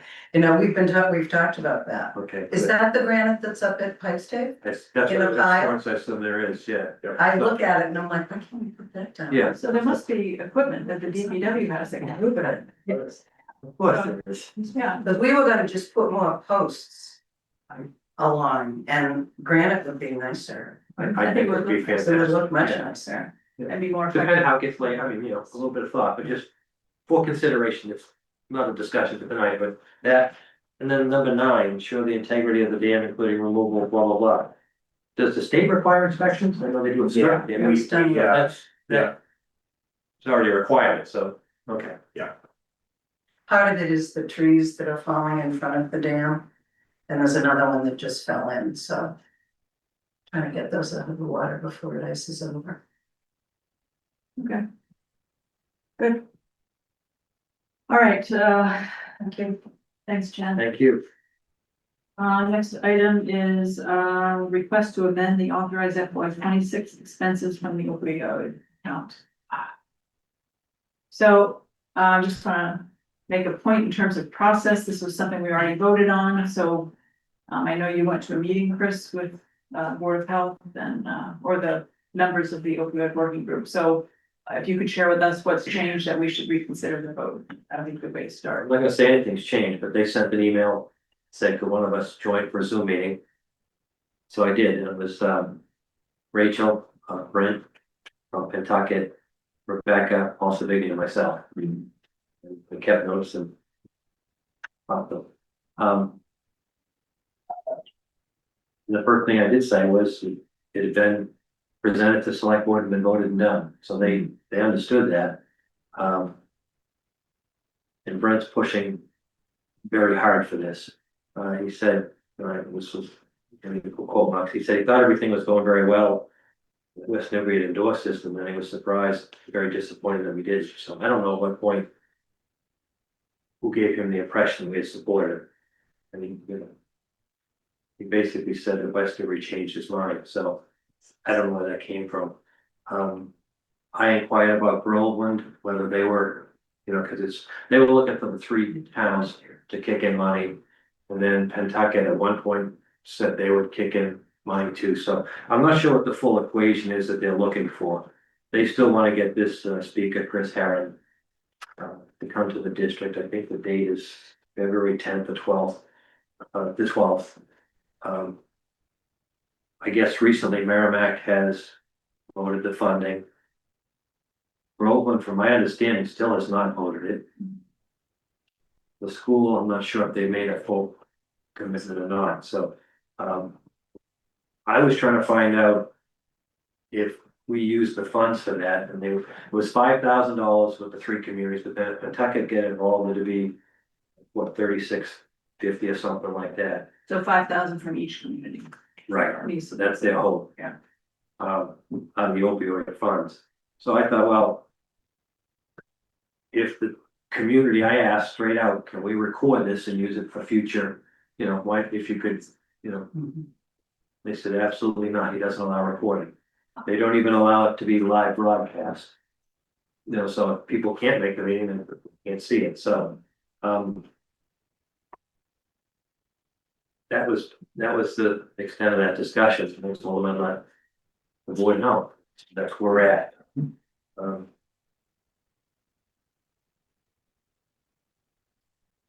Go ahead, what are you gonna say? So I have some concerns about this, you know, we did already vote on it, and this is the second time that we voted on something that the health agent has continued to press it, kind of behind the scenes with an outside entity, and I just don't think that's an appropriate way to, you know, to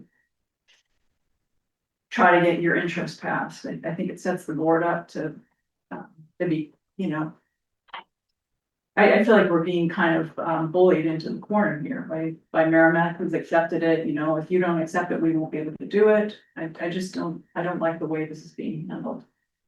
And I personally just think this is way too much money to spend on one speaker. Especially if, as you say, you know, there's no opportunity to record it or even live stream it. I'd like to see the working group, you know, try to find other ways to use the money. The state feedback on this proposal was that it's too much money to use for one event. They did not favor. The state said that? Yeah, That was in, I know back in the summer, there was a lot of information that was put, I think it was probably 35 pages, remember that one, Chris, in the packet was.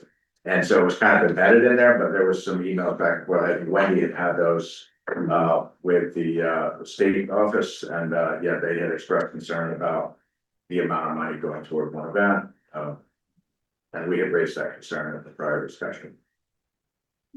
and I would also add that Angus did ask the health agent to provide something in writing that could be considered in the packet, and we don't have anything, so.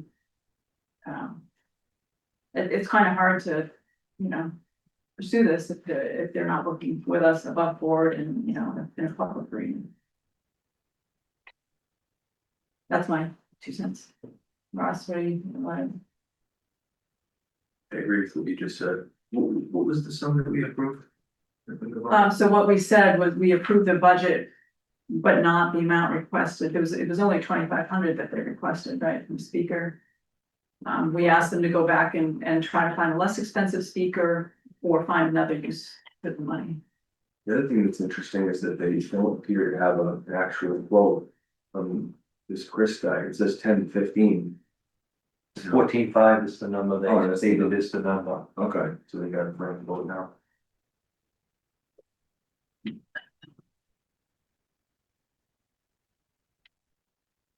So I'm a little different than you, and I'm not even gonna make a motion, I just make my statement. I agree with you very much so on readdressing issues we've already settled, so that I find it slightly problematic. But yet I would support spending the money for the speaker, because I think from what I've read and understand, and people have seen him, he's pretty dynamic and gets through to the kids. I thought it was a good use of the opioid funds. Hearing what the state said, they didn't think it was a good idea. That sort of buzzes me a little to reconsider that, but I'm not gonna make a motion personally. I think it would have been.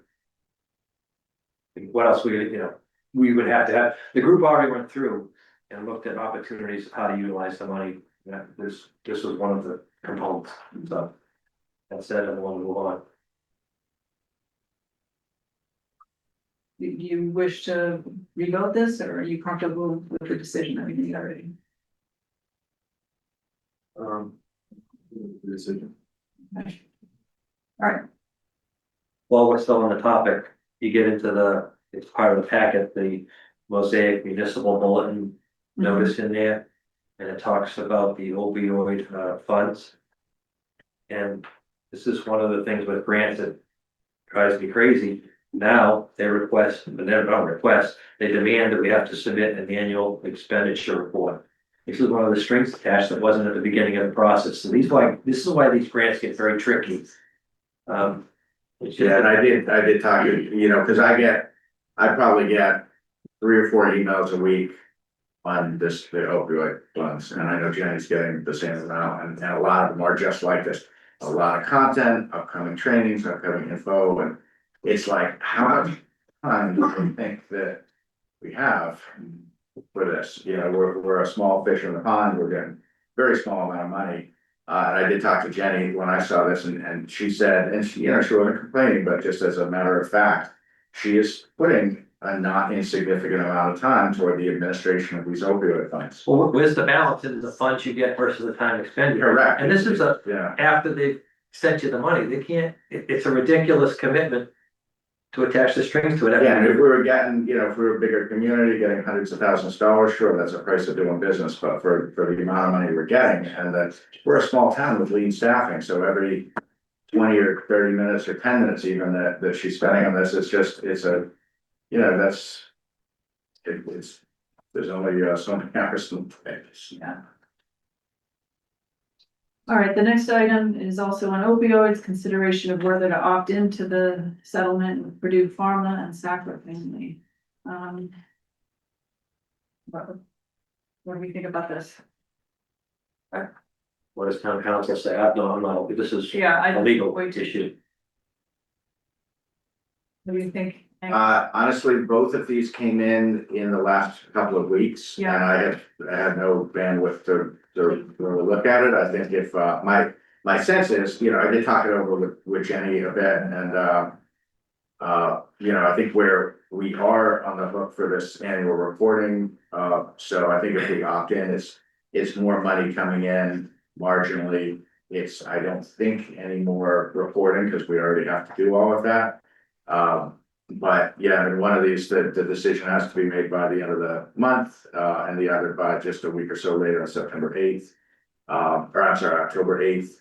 So again, I mean, it's like how much time is basically to even put in a learning about this. But I think if the board saw fit to, for instance, either to not opt in or to opt in subject to getting advice from town council as to whether they would advise that we opt in, that's something that I think would be a reasonable approach. I could send this off to Tim and say. The only one to do is town council. Yeah, it is not something I've talked with them about. Okay.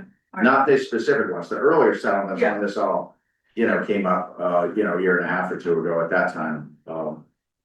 But yeah, between this and the PFAS class action, Yeah. right, that's all of a sudden, just in the last 2 to 3 years, we are now a party to 9 or 10 new class action lawsuits. And as you know, with the PFAS, we have to produce discovery, we have to produce stock. These are things taxpayers don't see, but it's like, it's part of what keeps us busy and at a staff level, we do question like the cost benefit of all of this, because it is a cost in staff time.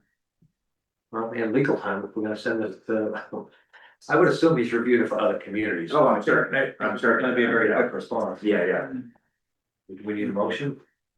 I don't think we need. I think if where one of them, the deadline to respond is September 30th, I would have to sign and return documentation, which obviously I wouldn't do without a board vote. So Okay, if you want to opt in, I would recommend that you make a motion to opt in, subject to receiving advice from town council that they would recommend. Exactly the motion I make to approve the opt-in based on confirmation of the town council. But is town council gonna make an opinion based off of like their cost benefit or just with it a straight? No, they wouldn't be looking at that. Right, so. I guess that would be a question I could ask, I mean, like I said a minute ago, we're already, by virtue of this recent mandate that was in your packet, we have to do annual reporting to the Commonwealth because of the monies we already get. So if we get a few extra dollars, I don't believe that increases our reporting burden. If you guys were meeting again before September 30th, I would, have more information, but where, obviously tonight's packet, there were quite a lot of other things we've been focused on, so. I wish we had a little more time. This thing came in, I think, like the last week of August, so we have, a few weeks to make a decision. It's kind of crazy. I guess my thanks this. We can't just drop everything and. I guess the point I was gonna make is that if we don't think that the benefits exceed the costs, then legal's opinion doesn't mean that. But I don't know if we're that far along to say that it doesn't pass that test or not. on the other grant, how much, it's like 10,000 a year or something like that? Which one? Yeah, the opioid settlement. I'm trying to remember how much. I don't think it's that much, no, For 3 years or something. I thought it was like 12, so I can't remember. but like over, was that per year or over 3 years? Yes, I thought- Per year? yeah, Okay. I mean, it's not a huge money, it's something. Yeah, but if we already really don't have to spend it, So yes, do we have to opt out, or you just don't do anything? You do not have to opt out, you have to opt in by September 30th. If you don't do anything, you know, Oh, no problem, calling a lot of but I, you know, I will say, you know, Purdue Farm and Sackler, I think those are, you know, if there might be more money there, because just from what you hear on the news, I think those are obviously big players in all of this, this other one of these, you know, other. the secondary. Yeah, these secondary, I mean, I've never heard. Maybe, so this might be smaller money, we have more time on this one, we have to October cheap on that one, but. I mean, if, you know, if you were, I suppose you could take a vote to authorize. You know, me to sign the paperwork to opt in upon legal review and upon further discussion with the town accountant as to how does, you know, how, if at all, would this affect our reporting burden and record keeping burden? Cause I just don't know, for instance, like, is she gonna need to track, and is the treasurer collector gonna need to track the revenue separately, or is it all batched together? Those are all things that play into the, you know, the time it takes over the course of the year to administer accounts like this. We have no idea what the number on this one is, is there any way to find out before you decide? I guess that'd be more, I mean, if it's $1,000, I'd say walk away, if it's 100,000, we'd be fools. Mhm. Right, so we really don't have a basis to make a legitimate judgment here. You back out if you opt in, you back out. I think if you, let's say you voted to authorize, but not direct me to opt in. It, you know, I can take up until September 30th, and if I feel like this is not a good idea, I simply wouldn't do it, I'd come back and explain. If you guys end up having an extra meeting by September 30th, which would never surprise me, because this board meets, you know, seems like every week. You know, I could come back, but since you don't have a scheduled meeting by September 30th, I think you've got to either opt in or not. But if you authorize my office to do it, subject to review with legal and further review of the staff time impact, and if I personally or professionally don't think it's a good idea, I could simply not sign it and then just explain to you at the next meeting, hey, I appreciate the authorization, I think it's not a good idea. But we just haven't had time to even have this conversation. Yeah. Make a motion to authorize Angus Janice, town manager, subject to legal feedback and staff time implications. Second. All in favor? Aye. Thank you very much. All Good right. solution, thank you. Yeah. All right, next item. Housing production plan. So this is just because the Break Hill is no longer in the running for the MBTA location. I think we should remove it. There was some follow-up. Remind me, Angus, what the follow-up was from HLC about So if it was to stay in, yeah, they would be looking for language to be added to the housing production plan, essentially saying, to paraphrase, that the town would intend to take specific Yeah. steps, including essentially welcoming a comprehensive permit filing. yeah, so. I don't think we wanna get involved in that. I mean, you didn't want it on there. I never wanted the first Yeah. place, and never supported it, so. Yeah, so, I wrote a big yes on mine, you want it moved. all right, so make a motion.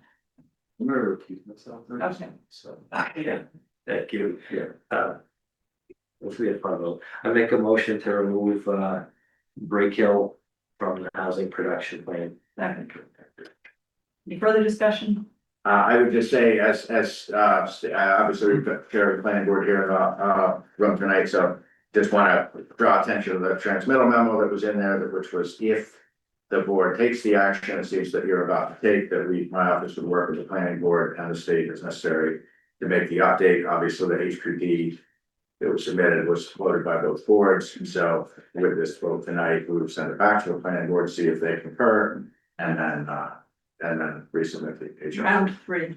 Yeah, well, this would basically be like a rescission, if I can use that term, Yeah. of the stuff that we added not too long ago, so that should be pretty straightforward. Yeah. All right, Is that something you think the planning board is looking to entertain? I mean, they don't have an issue. Absolutely. Okay. It was added as a kind of a necessity at the time, and the necessity no longer exists. You weren't here, but I was very much opposed to it, so. I'm shocked. Well, that shocks me that you're shocked, Ian. all right, all in favor? I, So, yeah. All right, next item is the, one of our policies, the, powered equipment acquisition policy. Thank you, Ross, for taking the lead on this. Oh, thank you. These are great changes. Any discussion or questions on this? Changes as proposed?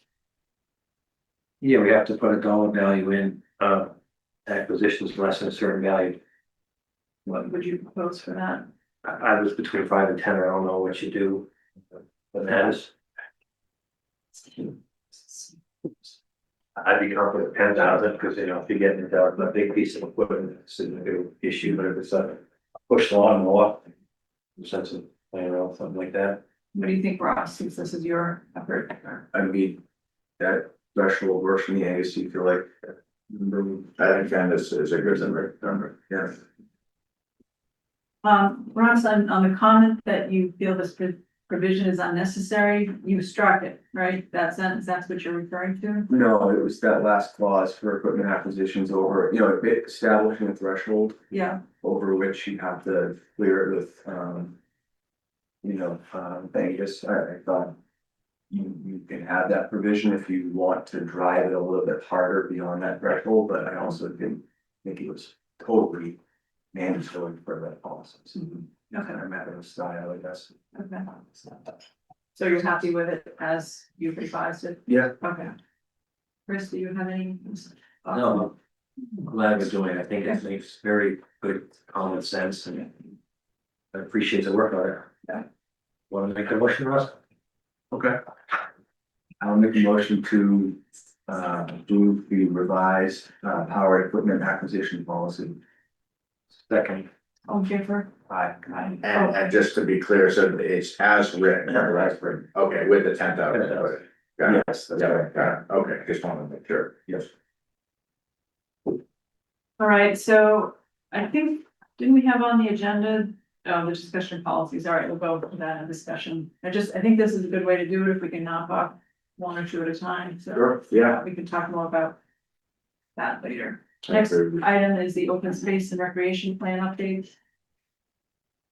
So I had compiled all our comments and sent it to the open space committee. They did incorporate or address some of them, but there are some that they were resistant to changing. I think the basic I wouldn't say conflict, but the difference in understanding of this is that they view this as the open space committee's plan. And that it's not material if the groups they've assigned responsibility are actually in favor of it, they're working on it. I think it's more of an aspirational plan than an action plan. Whereas I feel like if we're submitting something to the state that has specific boards and committees assigned to do specific tasks on a timeline, then, we should be, and all of these committees should be on board with that and agree to that as an action plan. So I don't know how to resolve that basic difference in understanding of this document. We don't have to approve it, do we? Yeah. I don't. It would need a lot of work before I could vote to approve it. And I didn't have enough time in 2 days to get through the whole thing as much as I would, but if we don't have to approve it, let them approve it and make it their plan. It doesn't have to be our plan. We could follow up at some point with our concerns. I guess my concern is this is then, the open space and recreation plan is referred to by almost every other plan in town. The comprehensive plan will probably roll that in. And we've already seen when, like, the hazard mitigation plan had action items, and then that was kind of, used to try to convince us to prioritize certain other projects. So I just think that, anything that goes to the state from the town, it's not just the open space committee, it's West Newbury Open Space Committee. that needs to be thoughtful and, you know, take the input of the people that they are assigning responsibility to. So we don't have to approve it now, but, we could ask the open space committee to take another look at it. We could, you know, submit our own letter with this saying that, you know, we have some concerns about some of these. That seems kind of draconian, but, so. Ready to ask a question? I'm sure I remember this from each side. Is this the situation where they want to be able to submit it? If they submit it by September 30th, they get a more lenient timeframe before they have to do. Yes, they get a 3-year extension.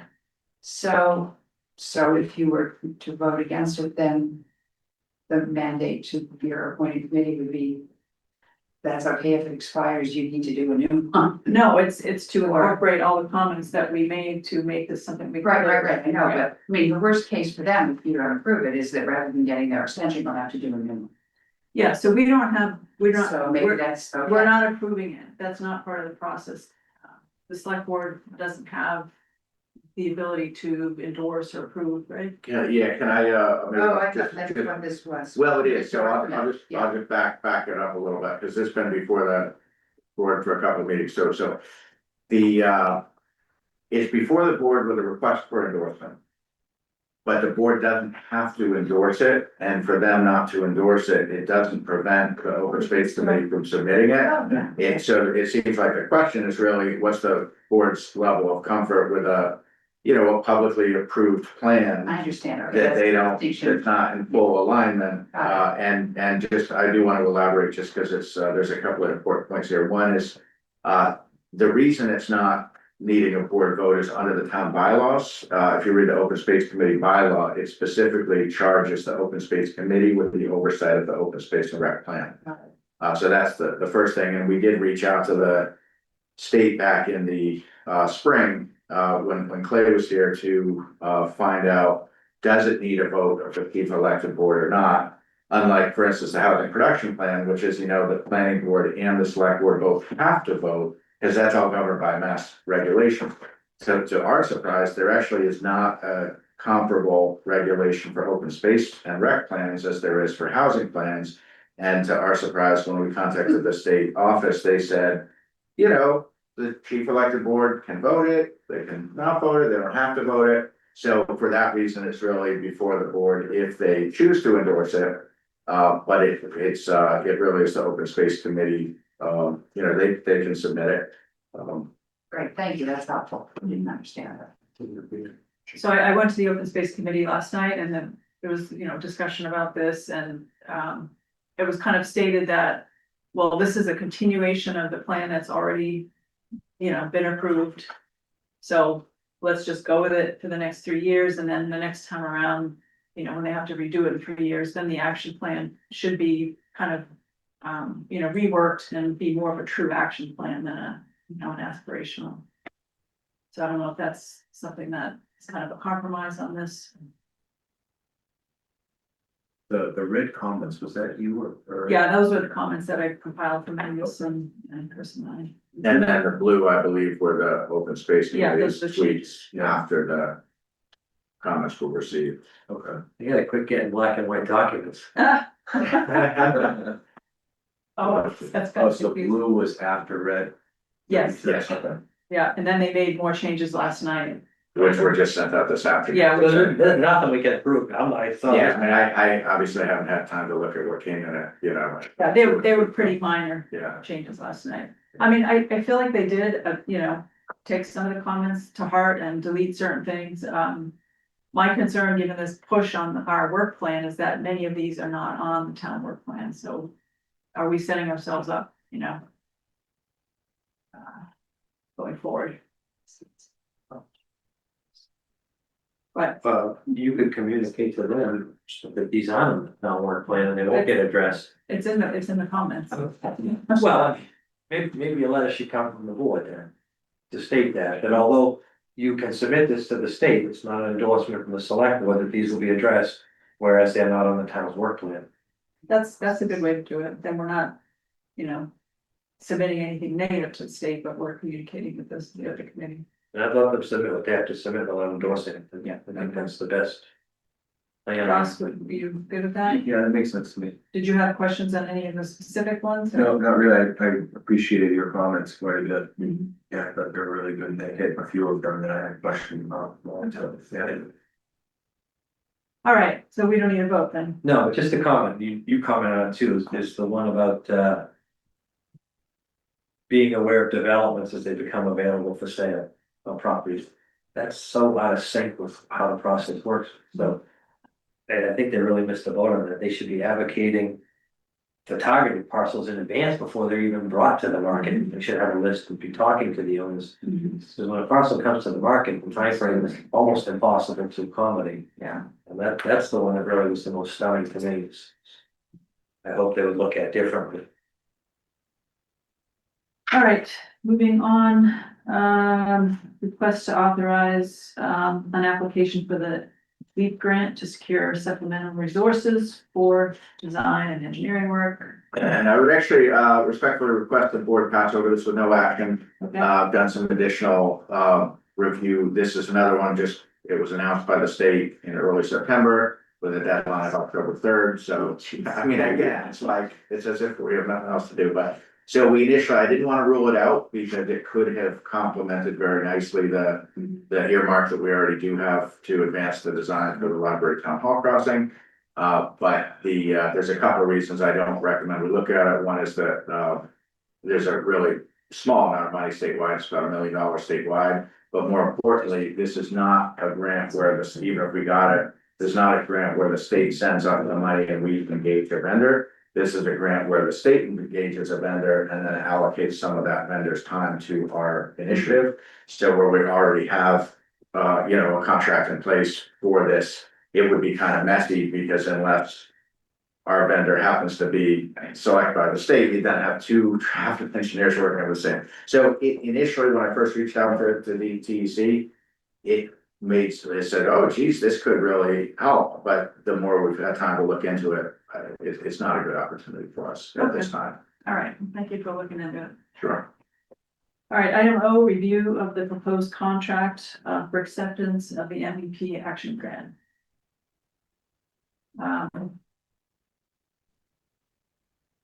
So I guess the first thing we need to talk about is can we do this grant given the recent staffing change? The employee who would be responsible for implementing it. What are your thoughts about that? I mean, it was daunting to begin with, even with the project manager here.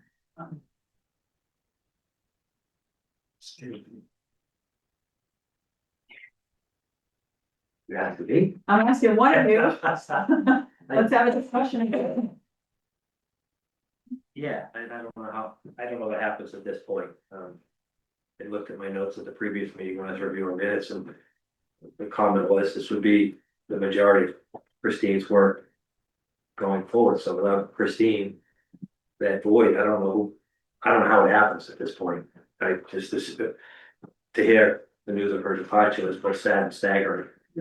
I don't know what to do. Angus, you would express some concerns about not accepting it and the share those. Yeah, I just, I think, I just think it's such a, we don't get to pick kind of crisis driven stuff, it comes up and we have to deal with it, with whatever resources we have. So, very well, we are stretching incredibly thin and we have a lot of things coming our way that are not even substantially underway, such as the comprehensive plan, aid school, MSBA, Whittier and so forth. So, but with all that said, I would rather to see the board accept the grant, go through the procurement process. That's the next on for tonight. I think we are in good shape with that. I mean, we may have tweaks, but I think we're teed up pretty well. I met with Caitlin, Christine, and Butch earlier today. We've met a couple of times in the last 2 weeks on this, and I thought Caitlin did a really nice job with the vendor selection. It's a lean document. It would be a clip to the attachment B, and I think we could reasonably get a vendor under contract by the end of the calendar year and possibly even by early December. I think if we were to accept the grant, I guess my recommendation would be to make our best effort. I did reach out to Michelle Rowden, the program administrator, we were able to connect by phone. I wanted to let her know about Christine's, moving on. And, I asked her, let's say we accept it, and one of my concerns about the way the grant is structured, which obviously we had no way of knowing, was gonna happen with Christine leaving, but the year one, year two, we got 321,000 in year one, 105,000 year two. But if we accept the grant, we know we'll have 12 months for year two. Whereas at best, we'll have, let's say, 7 months for year one. So getting $321,000, and this is just the state match, just 10% on top of that, for the local appropriation.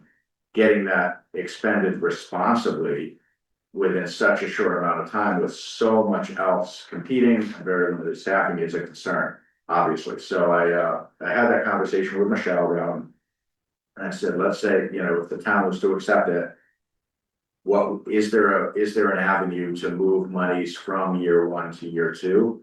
And the answer is yes, there is a path. She said it's not something we could do at this stage. She said you really have to accept it or not. But that if you accept it, she said, once you have a vendor under contract and you've started to get some traction, and essentially, she didn't say it so many words, but the subtext I thought was pretty clear.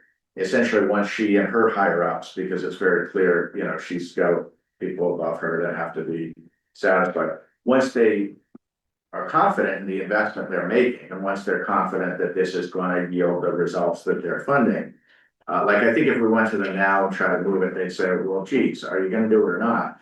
But I think if we're a couple of months into it and we say, hey, we'd like to move from year one to year two. She said there is a path. She said January, February might be a reasonable time to raise that formally. That would be a contract amendment.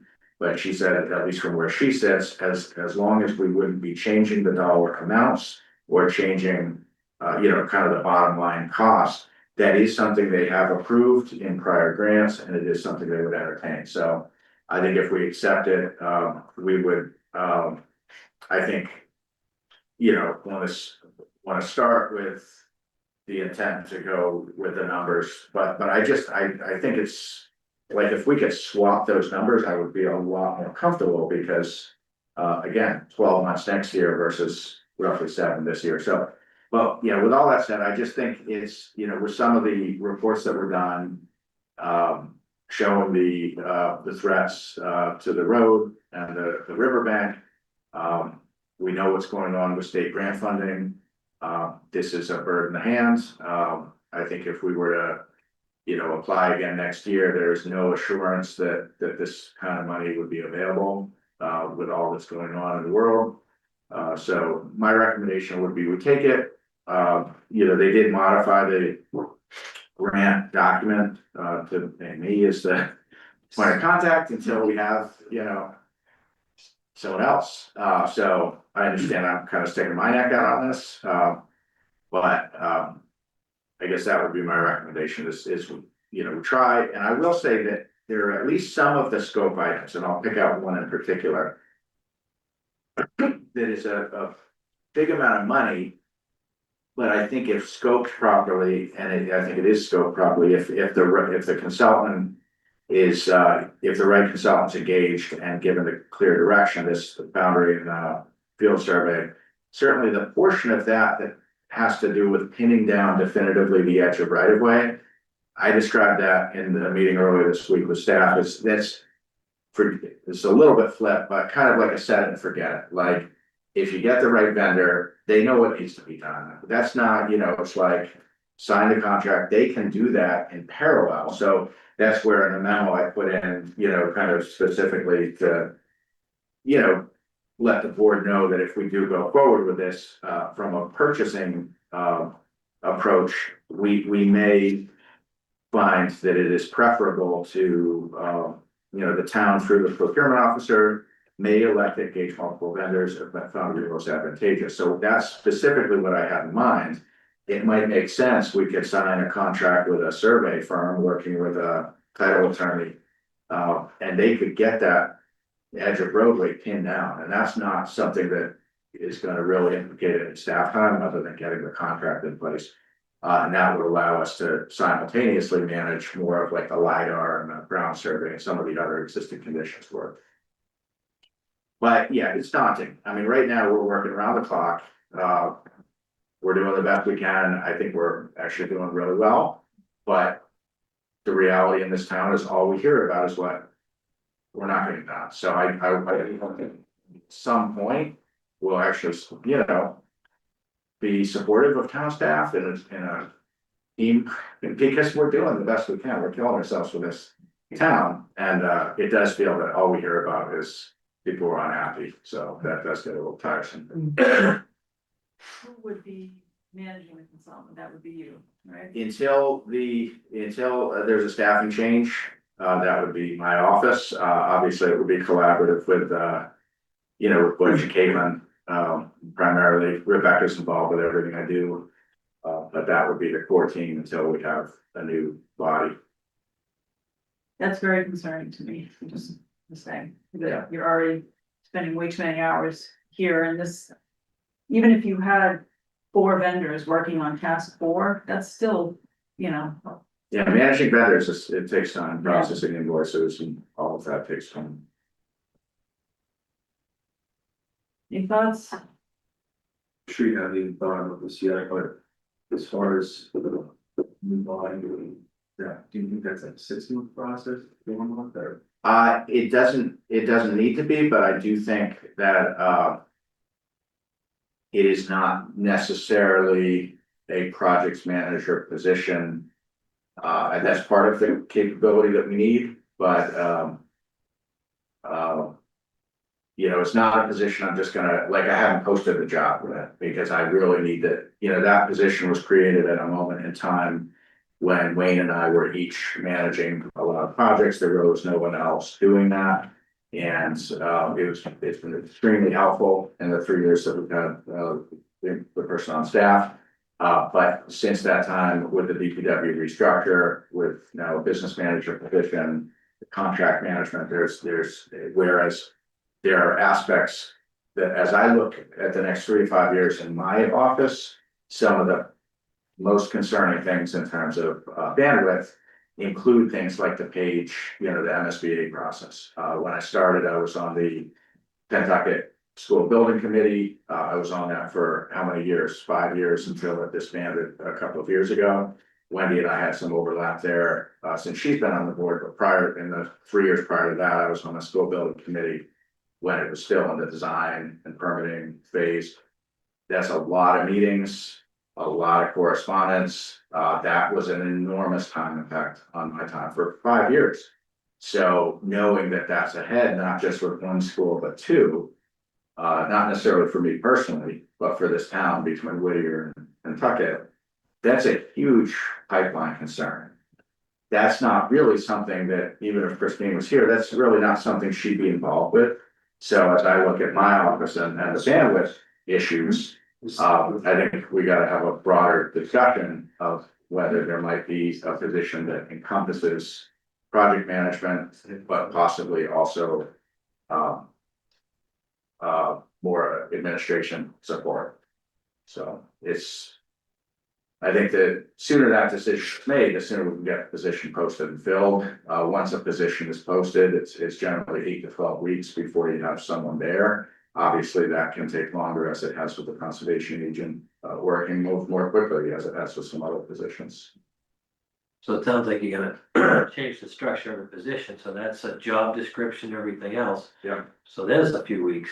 Yep. So. Yeah, and not that I'm going to, but I think we need to talk about that. Yeah. I'm getting the sense, so. Yeah. It's not 8 to 12 weeks, it's. No, not even 12, but yeah, I think it's a few months, and we all know that once we hit the first of the year between budget and town meeting articles, you know, that's January 1st, early April is an extreme time of year, every year. Is there any opportunity to contract out this project manager component? Well, yeah, you can have, project management as part of the, scope, and it is part of the scope. The kicker is that the state has an absolute cap on how much you can put toward that. Well, from their grant money, but From from the their- town contribute too, if we had to. You mean over and above the local match that's been Yes. appropriated? I mean, Chris, let's put it this way, the salary that's gonna go away, Yeah, I don't know how you slide the money through the line. yeah, it frees up some money, yeah. Could you use that to hire one of the consultants who might not participate in the project that you engaged early on? To facilitate for the town? That's an interesting idea, I think we could, and I will say, Christine has said she would be happy to help in a limited basis, but I don't wanna put too much, certainly not ruling that out, but I don't wanna put too much stock in that, because the whole reason she's leaving the job is she really does not have the kind of time needed to do the job, so that would be very limited, but she has certainly made it very clear she is very available to help during the transition, really wants the town to be successful going forward. So to the extent she can help, it's not like she's gonna, what's the term with the pumpkin? The pumpkin's not gonna turn, she's not gonna turn into a pumpkin next Thursday, so. Casey, did you have a comment? Actually, Chris said exactly what I was going to say, Okay. that, and we have done that before. I don't remember exactly what the project was. It was many, many years ago. But we had a major project that we were going to do. It required multiple actors. And as part of the negotiations and with the town meeting and everything, there was a clause put in it that there had to be a project manager hired who was not a town employee. That it was just a separate job, and was covered under the costs of the grant. And as the project got done, as I recall, so I think it worked out just fine. And there is some advantage of doing that, actually. Because the project manager has that as a job. I mean, usually project managers have more than one job going. But, it's not like it's part of a whole suite of too many things to do. It's something that the project manager has taken on voluntarily, so I think it's a good idea. Do you recall what the cap on project management is, the grant? It's pretty low. Yeah, okay. Yeah. Now, granted, embedded within some of these task items Yeah, is a it's project generous. management aspect of, for instance, meeting notes and things like that. So some of that's embedded in some of the other task items. But it would be helpful to have a one source project manager, so things go to that person rather than each component, right? Yeah, I mean, I'm just thinking out loud here, but obviously we had some consultant support over the summer to refine the scope. That's a firm that has indicated they wouldn't intend to bid on the whole thing. I don't know if they'd be interested in more project management. I think it's the only way it's gonna move forward. Just a thought. Yeah, I'm not sure I would go with that firm, based on. Well, I mean, that firm, but that concept, but I don't think And so how would we fund that? By another article at town meeting to pay for it? the warrant's closed, that's Right. line item transfer. That wouldn't work. I don't know how you fund it. I think you might only have to do it for the first year until you get the town employee Yeah, that's engaged true. too, so. I mean, I don't know if there's an opportunity to do it, on an as needed hourly basis versus a contract for a lump sum. I mean, the success is gonna depend on the person, this could turn into a nightmare if it's not the right consultant or not the right fit. Might the state have recommendations who that could be? If we could come up with the resources? I think it's gonna come down to just a personal, I mean, it's gotta be somebody that Angus can work with and trust, because he will be the one on the town's behalf managing that person and. So, I mean, if it's an option, if you feel like it's a real option to shift the money in January, then that gives me some comfort, but it's not a guarantee. Right? It's not a guarantee, but I definitely feel it's an option. She was a little circumspect. But reading between the lines, I mean, it's been clear many times through this process on the prior grant, she has a lot of people she reports to, so she's measured in what she says, but, we've been working with her for a few years now, and, I felt the signal was very clear that, she said January, February, that would be a time that if by that point it feels like it's just, it's just not gonna fit within the time frame, you could then, but it would be a contract amendment, because it would be an amendment to the passing fee. Or we've already lost 5 months of year one. So I certainly made that point in the Yeah. call with her, is that, this was all predicated on them awarding grants on June 30th, Right. which for the record, I knew they were not gonna do, but yeah, it was 3 months later that they formally awarded it, so, or almost 3 months. And again, I think even if you didn't have this information now, you get to that point in January and say, hey, look, we've got this logistical problem. I can't imagine them pulling the balance of the grant, it wouldn't benefit anybody, so. Yeah.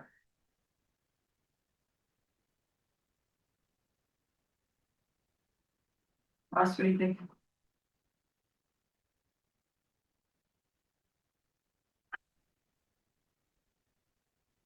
I think it would be pretty major bummer to a lot of the grant, but I feel like it's not me that it's gonna be picking up the slack of can't go, you know what I mean, so.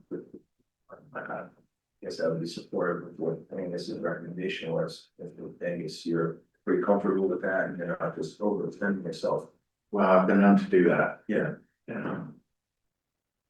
I mean, I think it comes down to what this board has been trying so hard to do for quite some time, of trying to get alignment with all of these goals and all the committee questionnaires and all the goal setting. You have tried so hard to get to where we're working as a team, what notwithstanding you're with this board, that commission, that committee.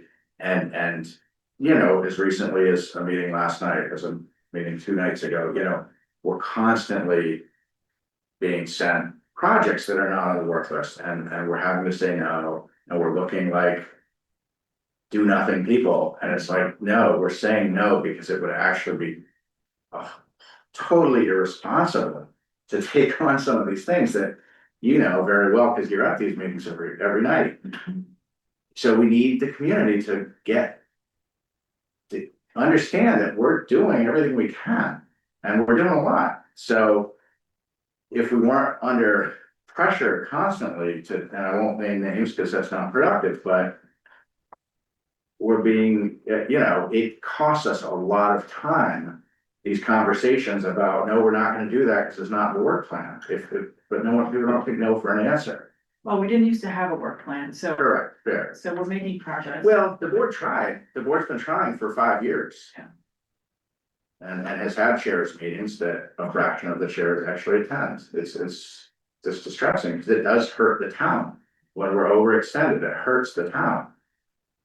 So say we accept the grant, we, do what we're proposing and we're not able to meet the grant schedule. What are the implications if we are late and, aren't able to meet the milestones and all of that? Well, this is an interesting thing in terms of the milestones and some of the approximate end dates, because I reviewed that specifically with the team, but with Christine in particular, because she was administering the grants. And one thing, and I knew this, but she reiterated that these approximate end dates, they're a state agency, they think in terms of fiscal year. So June 30th is always an important date. All of the others are estimated. And so moving something back a couple of months, that's a non-issue. That's not a contract amendment. That's not moving money. It's really moving it from one fiscal year to the other that makes it a contract issue. That's simply a communication issue. And one of the things with this grant, just like with the MassWorks grant that we administer, is we do a monthly report and we let them know where we are. So as long as you communicate, it's not a problem. This is one of the things that it was a bigger problem for the local committee, that we were having to explain to the local committee, and they thought it was this great big deal. It's like, it's not. The state is fine as long as we communicate with them. They're fine. It was the committee that was like, oh, it says right here it's going to be this date, and what? Now you're saying it's monthly. Yeah, that's project management. Things change because there's unforeseen factors or new things that come where someone gets sick or you have a personnel turnover or any number of things happen, that's part of life. So, I mean, is it possible that we could extend the grant beyond the year two? That I'm. That's what Liz was inferring, that there were, last time around, that got a 3-month extension on their grant. That seems contradictory to what you just said about the fiscal year, Yeah, I think moving it from year one to year two would be in play. but not going beyond year two. I'm not gonna say no, because I haven't had that specific conversation. In my experience, generally with state grants, it's a hard end date. Okay. And certainly it was with the last. Let me think, actually now, there might have been an option to pursue it with the last MVP, but we were all so focused on that June 30th that no one wanted to deal with the headache, but no, there might be an option. All right, well, if we are envisioning perhaps going to town meeting for money for project management or some other source, I mean, I agree with Ross, I mean, you're the one that's gonna have to deal with this, if you think it's a good idea, then, or you think we can manage it. Yeah, I mean, granted, I just got Christine's notice last Tuesday, so, there's not been a huge amount of time to, and we're having new things come at us all the time, including earlier this week. Things that if we can nip them in the bud, it's a non-issue, but if, some of these entities continue to push for things that are not in the work plan, it just burns time. Yeah. And it's time that we really can't afford to burn. All right, do we need any more discussion? One other question I have is, if Christine was running this, is a lot of what she's doing dealing with external entities, or would she also be interfacing heavily with your staff? Or would she be interfacing with external folks and then going to you? You're saying in terms of the prior grant? No, in terms of this current grant, If she was doing it, if she was doing it. I If guess- she wasn't leaving, right? Yeah, like if she was still here, just, I guess what I'm trying to understand is, could an outside PM, if a lot of the work that needs to be done is interfacing within, town. Mhm. Would an outside PM be able to do that, or is everything gonna have to funnel through you? they'd have to essentially be an extension of the staff, and it's not me personally, it's more people like, Butch and the conservation agent, and some of the other town, obviously, Chief Dwyer's not here, but he was very involved on some of the safety issues, so it's being part of that. Kind of interdepartmental, there's a lot of those meetings that happen every day between departments, just keeping everyone in sync and making sure that we're sharing information. So if you had an outside project manager, they would definitely need to be spending time coming to our land use huddles and things like that, because otherwise they'd be operating in a silo, and that would be worse than, not, because then you're out of sync, and then that's the problem. So for them to be effective, they would have to essentially be an extension of the town's staff. Chris, what are you thinking? Yes, I'm thinking, but, I think you have to move forward with it and make the most of it. Hopefully we can shift the funds at the appropriate time. Hopefully we can find a new position person in time that accommodates the same schedule, and hopefully Angus doesn't burn up in the interim. A lot of hoping. Yeah, don't get any more, right? All right, so do we need to make a motion to accept the grant? I think it would be a motion to authorize the chief procurement officer to execute a contract with the Commonwealth. One of you want to take that Make a motion? motion to authorize the chief procurement. I'm sorry, I misspoke. It would be me signing with the Commonwealth, and then the CP, that'll be the next The one, next thing. is the CPO with the vendor. Because I would sign, I signed the state Make a contract. motion to authorize the town manager to sign the contract with the MVP grant. Second. All right, all in favor? Aye. All right, so the next item is to look at the selection process for the consultant. So we had talked about this a little bit at the last meeting, Chris, in terms of who this advisory group would be. And that's in this memo here. So one person from the select board, one person from CCRC, and then town staff. And because this would be appointed by the chief procurement officer, it's not a committee that has to follow open meeting law. So are you were gonna think about it, Ross? Are you okay with the makeup of that group? Yeah. I know. Chris, do you have any thoughts on that? I'll catch me off guard.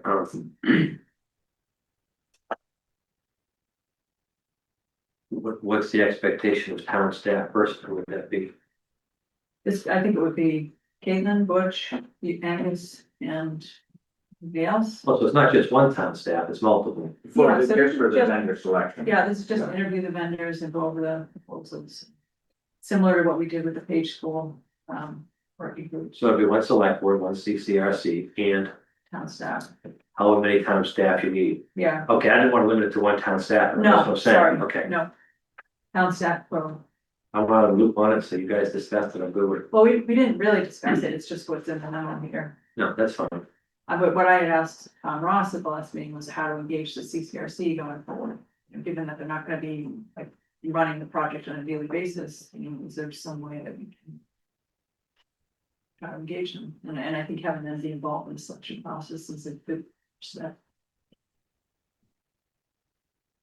Again, I think a couple of these town staff, critical, you got to do. Key, okay. There are a couple of things, they're not huge deals, but they're substantive, so if I could point those out, I did meet with, because I got this from, I had asked, Caitlin put this together, and like Wendy said, we used the, Page School Conditions Assessment as kind of a template. I thought it was, well written, clear, lets everyone know kind of what to expect from the vendor selection process. But it wasn't until earlier today that we had time to meet to review it, and there were a couple of good suggestions that came out of that on the experience in implementing climate resilience projects. It was suggested that we either refine this a bit or possibly add a different category, but something specifically to reference both roadway design as well as slope stabilization. That those are two very specific skill sets that some vendors may have strengths. So those terms will both end up in here. The other thing that we put part of, any procurement like this is not in here yet, but would be, is the town reserves, it works two ways. It says prospective vendors can bid on some or all of this. So if, for instance, there's a vendor that says we're really strong in this area, but we really can't do the whole thing, we would welcome a bid on that. We may or may not take it, but we don't want someone to not bid just because they can't do everything. And then we put in corollary to that is the town reserves the right to accept some, all, or none of any proposal. So that kind of puts the town on the driver's seat. If, and I think we'd be better off with multidisciplinary firm or team that can do it all. But we like to reserve the right if we, if we did see it advantageous, for instance, to engage a surveyor with a title attorney for this piece and just carve that out and then award the rest of it to a multidisciplinary engineering firm. Won't that make it rather difficult to scope it out and bid the project? I mean, you could get people bidding 3/4 of it and have a void in the middle and then. You could, yeah. Yeah, I mean, we could put, preference would be for someone to do it all, but it's language I've used going back years, because and you can do that anyway, whether you say that in the purchasing document or not, on a qualification based selection, you can do that anyway. But I just think it's a good transparency for the vendors in that way. So, a good example, we did that with the phones, when we put the phones out to bid. And that allowed us to hire a different vendor to do the wiring than did the phones. And that worked well in that instance. You have to have a vendor who's gonna bid the whole project, price each of the components separately. And then give you a total if it's an advantageous price. So you can decide if you've got another vendor who's. Well, they're gonna know, it's not a price-based proposal, right? Correct, but Prices are already determined. correct, yeah. Yeah, but if they, yeah, no, you're right, the price per cap is all the term. Okay. Anything else you want on this, Angus, from us? No, just, I think it looks good. So would you include the narrative of the scope as well, or just the attachment? we would include the narrative, yeah. Okay. But you said, is this a common criteria for this kind of thing? Well, everyone's kind of different, so, which one in particular? I was looking, I mean, the top two don't seem to have a lot to do with like the technical aspect of the A and B. Is this technically, was this considered an equity-based project? Yeah. So why would that be? Yeah, I think that could come out. And I think the second one as well.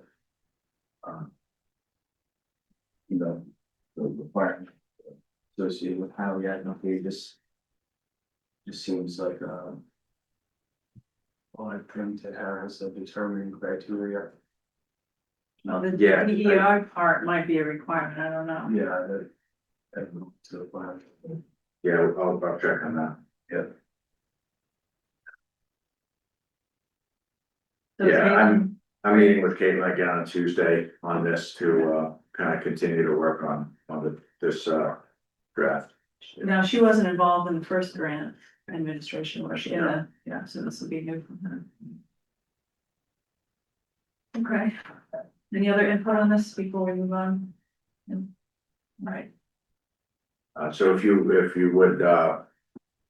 consider a vote to authorize the, chief procurement officer to undertake, purchasing process and to enter a contract with the, firm or firms deemed most advantageous. I think that exact motion. all right, would you second that exact motion? Yes. Right, Second. Oh, anybody interested in being on this advisory group? I'm happy to do it since I'm so intimately involved with this scope, but, I feel bad if you haven't taken something else, but I don't feel capable of doing it well, so. I try and hide it. all right, all in favor? Aye. Question, who picks the CCRC member today? I think we let them pick. I'm assuming it would be the chair. No, You would determine the town staff. I think Angus or, Yeah, no, actually Caitlin is the. Yeah, it's really her, So- yeah, but the expectation is that it'd be myself and Butch. So do you wanna assign somebody from CCRC? No, I think it's Asking, I don't know. Yeah, great for them to okay, select. all right, review, confirm date, time and location of special town meeting. So we have November 3rd, so the time, I guess, is what we need to discuss. And location, because I know moderator met with town clerk and had some concerns, I believe about the gym and the sound, so before we locked that in, I wanted But to. we've already reserved it, right? It is It's reserved, yeah. Okay. It's ready to go. Do you wanna share your concerns? Yes. The annual town meeting was probably the worst town meeting I've ever been to since I've been moderator. I could not hear what the speakers on the floor were saying at all. It's completely garbled. People who were with the voters. I had much input from them afterwards. They could neither see me nor hear me. Because of the situation that we were in with the lectern being in front of my face. And it made for a very problematic, made for a meeting where people were not respectful of me or of each other.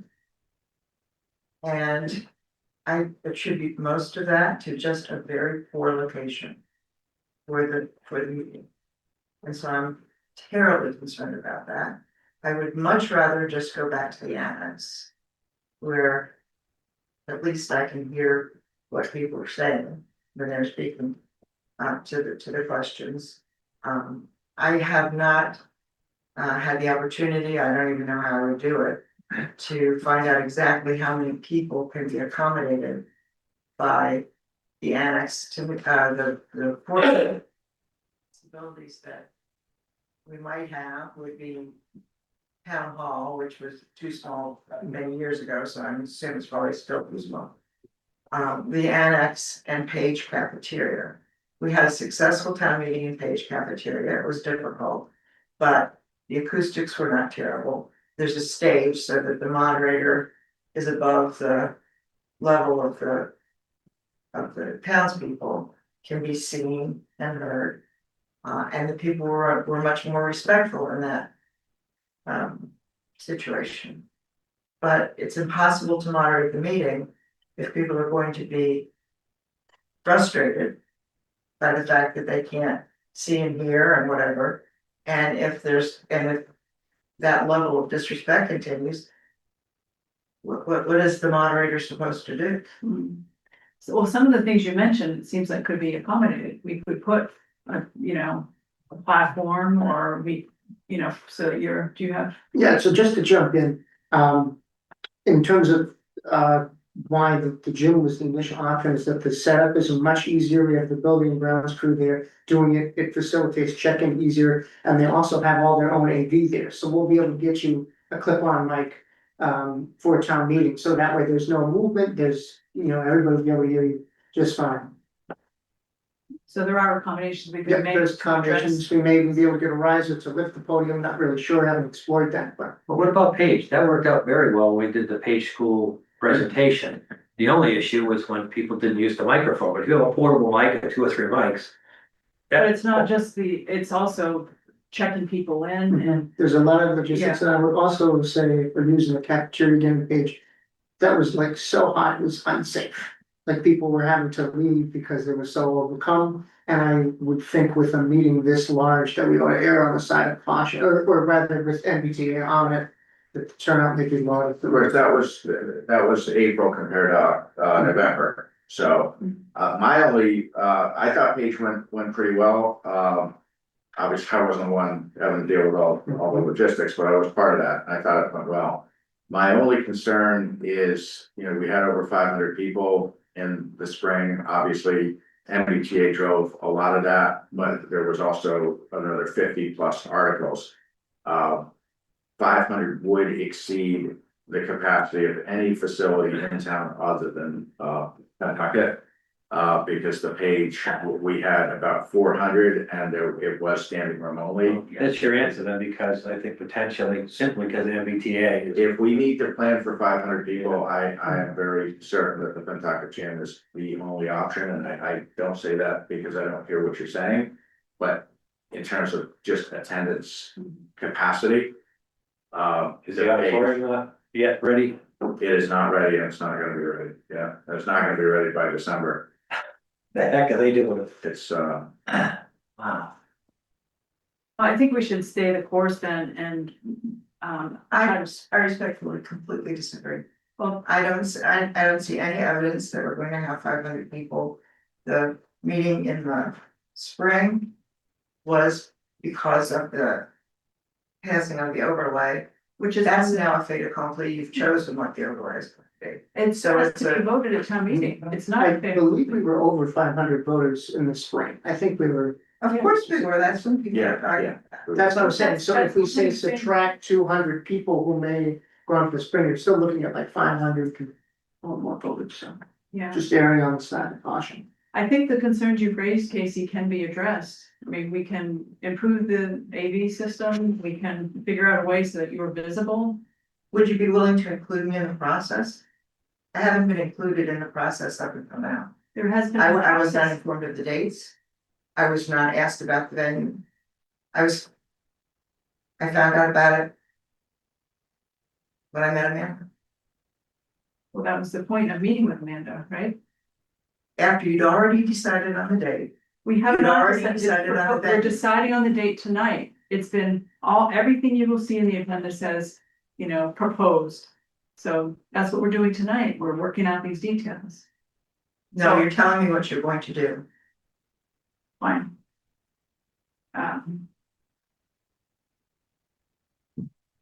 We really don't have an option on the venue, though, if you anticipate. And from the other MBTA meetings we've had recently, there's been a lot of interest. I think you're gonna have a significant crowd. To go and schedule for Page and then have over capacity, have to reschedule, would be a disaster. And logistically as well, Yeah, it puts people in a bad mood if they have to wait in line for 45 minutes. we're gonna have space for 4 check-in tables. We'll also have someone who's gonna set up everything for us, set up all the chairs. Do all the AV. I mean, that was Jim up there at Page, plugging everything in. Which left me to try to do everything else that needed to get done, so. Did work a little better with that help. Maybe we could get that help at Page. I'm not sure what the situation Yeah, was. they don't have the same The staff. same staff. I don't think we have a choice, Stacy. I think we need to keep that location and address your concerns, and I'm sure that Amanda and Max will work with you to try to figure that out. Um, Or if you, like you had expressed, that you didn't wanna do it if it was gonna be at the gym. So that's something we can also work out too, if, you know, there'll have to be a nomination for a moderator. Election of a moderator on the floor. What, in terms of a time, what do you think is appropriate? What, it was 6 o'clock? Our workers are scheduled to come at 5:30 regardless. Okay. Do you have any thoughts on that, Casey? In terms of start time for the meeting? If you're really expecting 700 people, I don't think it makes any difference because there's no way we're gonna be able to start the meeting while. And there will still be lots of people in line. I don't think we're If we expecting. start the meeting at 5:30 or 6, there will still be lots of people in line. Yeah. There will be people who can't get there from work in time to go to the meeting. It's impossible. So what time would you suggest then? What time did we start the one? Was it 7? I think the annual town meeting, we started an hour early because it was such a long warrant. I think we started at 6 o'clock. And we said the doors open at 5 and some people made fun of us because they thought it was like a rock concert, you know. But yeah, we said doors open at 5. So are you planning on adding a lot more? But this is a short articles? Yes. This is a short agenda. No, there's like 14. If you're not planning on adding more. No, the one closed. No, I mean, unless you guys opened it in the future to do one like project management for MVP, but. Yeah. But no, it's like roughly 14, it's like 14. So if we could do a 7 o'clock start time then, right? Yeah. Thanks. Yeah, practices will be out there. Jonathan said they'd be able to get the stuff rolled out on the floor in time for everyone. Okay. They would probably appreciate 7 o'clock. I think so. Time in school. Angus, does that sound all right? Yeah. All right, do we need to vote? What about the date? Confirm for the 3rd? Everybody I good? think that's, I mean. Yeah, I Well, mean, we're that's gonna vote, I later wanna than, make sure. that's later That than agreeable normal. with Casey? But I think we're kind of locked into that because of. November 3rd, 7 o'clock, high school gym. Need a motion, we just go with that. Do we need- I think it'd be good to vote that, yeah. I'll make a motion to schedule the special town meeting, fall special town meeting. November 3rd, starting at 7 PM at the high school gymnasium. Second. All in favor? Aye. Aye. All right, the next item is to schedule the joint meetings with the finance committee. They voted on 5 of them last night, so. I Got think- the articles, not 5 minutes. Right, Well, thank you. so, I mean, I think we could do it, and you think one meeting is adequate, Angus, or maybe 2? I understand they went through with a couple of bylaws. I thought those would be long discussion. Gary They Roberts, weren't, yeah. right away? Yeah, it seems like, I mean, I think things are pretty well teed up other than, you know, just 1 or 2 items with some moving parts, namely the church prospect and the library, I believe is, you know, we've got our meeting Monday night. Yeah. But, it seems like, yeah, we'll do one meeting. Okay. Would they be coming to a regular select board meeting? Is that the idea? I would like to not do that just because we have so much other stuff anyway. If you guys are amenable to just having a meeting with them to cover this stuff, I think that would be better. You gotta be crisper, yeah. Yeah. I would think that'd be a good idea. So is next week too soon, Angus? Not for For me. the Church Street and all of that? I think it would be too soon for that. Yeah. Yeah, So should we look at the meeting after the week after the next meeting? If we're gonna try to do them all in one night, that's fine with me. do you want Wednesday or Thursday? We have one on the 2nd of October. Yeah, you've got a regular meeting on the second, Thursday Yeah, and second. I mean, the week after that. Is that too late? Oh, that'd be 3 weeks out.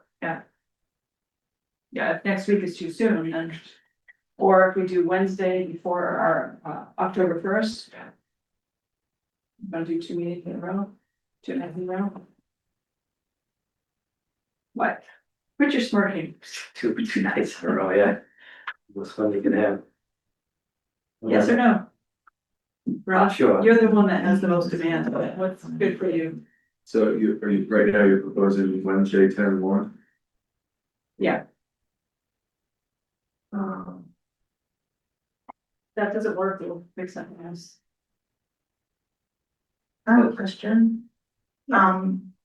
Typically, we had a joint meeting with the selectmen, the finance committee and the moderator. Are you not intending? Excuse me, not intending to include the moderator in this meeting? This is the meeting to vote on the articles, that's what we're talking about, we haven't discussed that, I assume we'll do that, we Oh, do of that course. every Yeah, time. we'll do that. Yeah, we're not talking about Okay, that, because I'm not going to be here. I'm going to be on vacation from September 24th through October 8th. yeah, typically we do it right before town meeting. I think Right. that meeting you're talking about, yeah. All right. Ross, it's your pleasure. Could we do it a week from today for all the articles except for the water main? And then we just clean up the water main? At our regular meeting, probably, that seems reasonable. What do you think, Angus? The only other one I'd mention is with MBTA, with obviously the public hearing on October 7th. Oh, right. You know, you've already made your referral, but if the FinCom's gonna be weighing in on that, they may wanna wait till after the planning board's made its recommendation, which is, October 7th is when they open their hearing. It's not, doesn't mean they vote their recommendation that night. It would be ideal if they did, timing wise, but obviously they can. If they could opt to hold off on their vote, they could attend the meeting and vote after they hear the planning board. Correct. That's fine. So I thought that week was too late when I first suggested that week. No, Oh, no, not too late. okay, No, so, you're saying the week of October 6th for, yeah, no, that wouldn't be too late. No, can we that, just do that Thursday then, the 9th? that'd be fine. Yeah. Okay, And by that point, everything would be right, ready, okay, including MBTA and, Church and Prospect. That's assuming FinCom can accommodate that. yeah, they said they could meet either Wednesday or Thursday next week and Thursday the following week, so anything else. Yeah, the deadline for posting the warrant and, the FinCom booklet is Monday, October 20th. So a meeting on Thursday, the 9th is Okay, fine. So nothing next week, just do it all in the next, okay? What time we assuming? 6, does that work? I guess is that- Typically done, yes. Okay. I mean, they met at 5 last night, Yeah, that's fine. that's. You wanna meet at 5 or? I- Okay. Whatever works for you guys. Or whatever, I'm All right, fine. let's say 6 if they wanna 6 is fine. propose a different time. All right. Are we up for the minutes? Huh. Is that a yes? I will state that whereas I was out of town, at least 2 sets of minutes.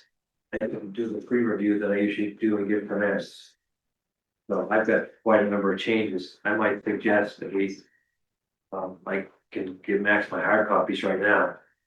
And clean them up from there and do them at the next meeting. I think it might, otherwise we could be here for a while. Okay. Is that all right? That's fine, yeah. Okay, I will be in Mexico, probably, actually. Yeah, I'll be able to turn around probably for the, not the next meeting, but the meeting after that. all right. And full disclosure, Max did send them to me and Ross, neither one of us reviewed. I didn't get a response to my email. Because we had talked verbally about it, but I didn't follow through on like, well, You're trying to hit with a good time. Quick revision, so. Thank you. This is Paul. Yes. all right. Well, that makes it easy. We're on to general discussion. It's 8:28. Running right to me session. Hunting group thing in the agenda? Yeah, Okay. review of hunting group, questions. And actually, this is more than just the questions, it's also like, what do we wanna do? We had made a commitment to Stuart that we have this resolved by hunting season. Which is fast approaching. That we tried to. I just think it gets very dicey when you read all the legal responses. What would you think about just making Sawmill Brook, a defined area of that, allowing hunting, bow hunting in that area for now, like as a trial run, implement some of the recommendations and. Right. Or- You gonna post signage? Yeah, I think we would have to, so now, I would not have a problem with that simply because he was the catalyst for it, based on already having hunted there. It's a pre-existing condition for it, I guess. Yeah. And it wouldn't be just him, it would be, right, but I think that property has only recently become public land, so, whereas like the Withers and Riverbend, those are already public land. I think we're gonna have to do a lot more education and signage and whatever we wanna have on those properties. so by the way, Sawmill Brook gets quite a bit of activity. I know, Bye, thank you. So even though we just apply to them, they're, but what I'm saying is it's already an established hunting population there because it was private property, so, just, it feels like there's less, non-hunting use of that property right now. There's no trails, no official trails there. Sort of fewer butters there too. Yeah. Proximity to other people. So that's just a proposal as a, kind of a trial basis or a short term. But if you wanna wait till we have the whole thing, no, as long as the language can get crafted appropriately, that they have to have the appropriate licensure and the permitting and. There'd be an application, town residents priority, I don't know how many you're gonna allow out there. That would have to be a significant consideration. yeah, it'll be challenging without conservation agent. I assume that would be the staff person that would be managing this, I think, so what are your thoughts on Yeah, that was obviously one of the questions I had. Obviously, we don't have an agent, but even if we did, it? Be brand new and try to get up to speed, right? yeah, I mean, it's, up north. I administered this, but up north, we have a lot less red tape and, things weren't as, bureaucratic, as they are in Can I Massachusetts. just interrupt and say, what about, this is really. What about if we authorize Stuart? Be able to hunt there this year? Cause to try and pull this together with us. Right. It's But gonna the be, other thing is the very last response, and this is similar to what, with a special event bylaw that's being proposed, you need really a bylaw Oh, for it Right. to be enforceable. right, A select board policy in the absence of a bylaw is, yeah, I think people would follow it, but in terms of like legal enforceability, it really would be. but apparently the select board authorizes. Yep. It, so we could authorize Stuart Select board to permission. bow hunt, providing he provides his license certification. For a time specific period in a specific location. You could codify it down that, Yeah, and with advanced placement of signage, which that would be easy. Very easy to do. Okay. Just to laminate some brightly colored signs. I think that's a good I solution. prefer to go that way, he made Yeah. the commitment to him, he's been there before, he's, I mean, he did a lot of the work. for yeah, us. I'm fine going that way. Probably look at him first himself. Yeah. And it would just be bow hunting, correct? Yeah. All right. So, should I reach out to him, Angus, or? Yeah, I think it'd be good to kind of write this out. Yeah. Because what this year may be for one individual, a year from now could be applied more broadly. So I think, having something that's a good basis of that, is there's a lot of content in here and to thin that out. Maybe that rest of. A couple of years ago, when we first started talking about this, I had circulated the policy that we had up north. And there was a very simple little check thing that was actually a state form. I can put that back in circulation because I think that might be a good model. It was really simple. And it was easy to administer because it's just a checkbox. They have to show evidence of their you know, their license and. Okay. And the your training courses, state requirements, so just a little simple checkbox. Could you resend that? Yeah, I'll recirculate that. Review of draft amendments to the finance committee bylaw, CIC bylaw, and policy, financial planning policy for capital. Any comments on that? The FinCom approves all three of them last night. I didn't see any issues with that, we're good. Yep. Chris, any comments or, No comments. all right? So, this is not an action item, so we should defer until our next meeting, Angus, right? To vote this up or down, since FinCom already. Correct, yeah. Okay. I did wanna just, there's one particular thing I wanna draw attention to at the bottom, page 126 of the packet. Like, you know, this, how many days ahead, where right now it says 10 and 5. You know, put in 35 and 10, so I just wanted to explain the thinking behind that, because those aren't magic numbers, and you could, you know, you could go higher or lower, but I just wanted to explain. Thinking, so the current bylaw, obviously in practice, the FinCom meets several months ahead of town meeting, annual town meeting. But the bylaw only requires 10 days, so we wanted to go significant. So I was trying to think through, like, I almost was gonna put, and I think I put in the comments, which didn't come through in this, but I sent Wendy, when I sent this to her, there was also comments kind of explaining why on some of these things, and I can send those to the other board and put them in the packet, but there's a lot more detail of like the rationale behind some of these. But yeah, I think in my comment, I said this could go to 60 days, and I would have no heartburn about that. So I put 35, somewhat arbitrary. Then on the moving on ahead of the special town meeting where it's only 5 days. The reason I put 10, because I really thought about that, because 10 days is like no time. But the reason was really under state law and town bylaw. The select board can post a special town meeting warrant with 14 days notice. And it's like almost inconceivable that you would ever do that without all the run up that we do.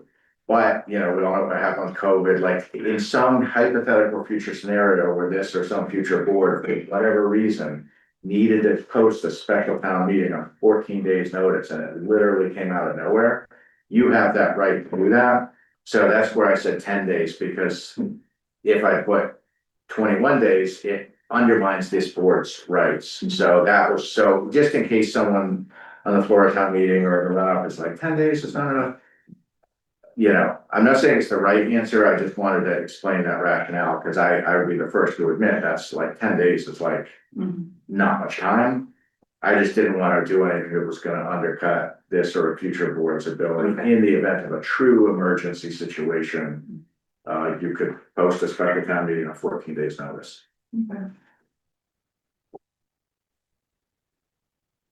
Anything else in this? Nope. Okay. Oh, yeah, well, I guess this highlighted item at the top of here, the 15%, again, in the comment that had gone to Wendy, but I had not sent. And I just haven't sent the comments as part of the packet, but I highlighted that yellow because I do think that needs discussion. This is something we've talked about in prior cycles, because this is, you know, it's basically between capital stabilization and stabilization. You know, I think this refers to the capital stabilization account. And I think I said in my comment, if we have 15% in that and, you know, even 5%, never mind 10 or more in the stabilization and free cash at the recommended, the town would be sitting on an enormous amount of reserves, way too much in my opinion. So I think that 15 needs to be looked at in context of this is a stabilization account. From the auditor's point of view, as we know from the prior couple of years audit presentations, they and the bond rating agencies are quite happy with the amount of reserves the town has maintained. That's why we have the AAA bond rating that was specifically called out in the bond rating. So we are where we need to be. So I just, before this, and the idea of this policy wouldn't actually be voted until if the bylaw was amended, it would be, so we have time to work on that. I just want to highlight that 15%, I don't think is the right number, but that's not something we're gonna, Shouldn't it be 15% total stabilization? that's what the rating agencies would be looking for, 15 to 20% total. As a percentage of a typical annual operating budget. So where the current annual operating budget is about 19 million. So, 20% would be 3.8 million. So if between, and they would look at free cash, stabilization, school stabilization, and I said capital and school stabilization. They wouldn't count OPEB in that, but yeah, our reserves are very healthy, which is great. But you always want to strike a balance so that you're not sitting on an undue amount of taxpayer money, just for the sake of, having reserves, because that's their money. So it's a conversation for another day. I just wanted to. Yeah, we do need to hash that out. Yeah. Okay. All right, the next item is the proposed, wells at Riverbend. So here's the map they provided. Weston Sampson had gone out with a wetland scientist and a hydrogeologist, and they just kind of roughly outlined, they didn't do a wetland delineation, they just kind of, roughed that out. They can access it down the abandoned road that runs along the river, but to get out to the purple hash site is like an upland island in the middle, and they have 4 wells identified there. That would be the location of the test wells. But to get to it, they have to cross wetlands, and there's some dense brush. So either we can pursue wetland permitting with the Conservation Commission with the hope that they would allow an RDA or something like that, because it's a temporary impact. We're not building anything. If they require a notice of intent, that would also trigger probably Army Corps permitting as well as natural heritage permitting. So that would be a lot of permitting for a well that may not be viable. Weston Sampson said we could do another geophysical survey, but after our experience last time, I don't know that that's the way to go. Because it looked promising, and then they went to drill the wells. Is the permitting just to access the site or to Yeah. drill the wells? No, it's just to access the site. So that, it's possible. The commission has been very favorable when I've talked to them about this work. So it's possible they could, maybe issue an RDA because it's temporary impacts, but, it's when you get your input on how you want to proceed. I did share this map with them, so they know where we're talking about. So I'm gonna ask, what's an RDA? It's a request for determination, and a negative determination means there's no impact to wetlands. So there's less, there's no border conditions. What does much it less take for them to accomplish that? Well, they have to be able to say that there's no impact to the wetlands as a result of this project.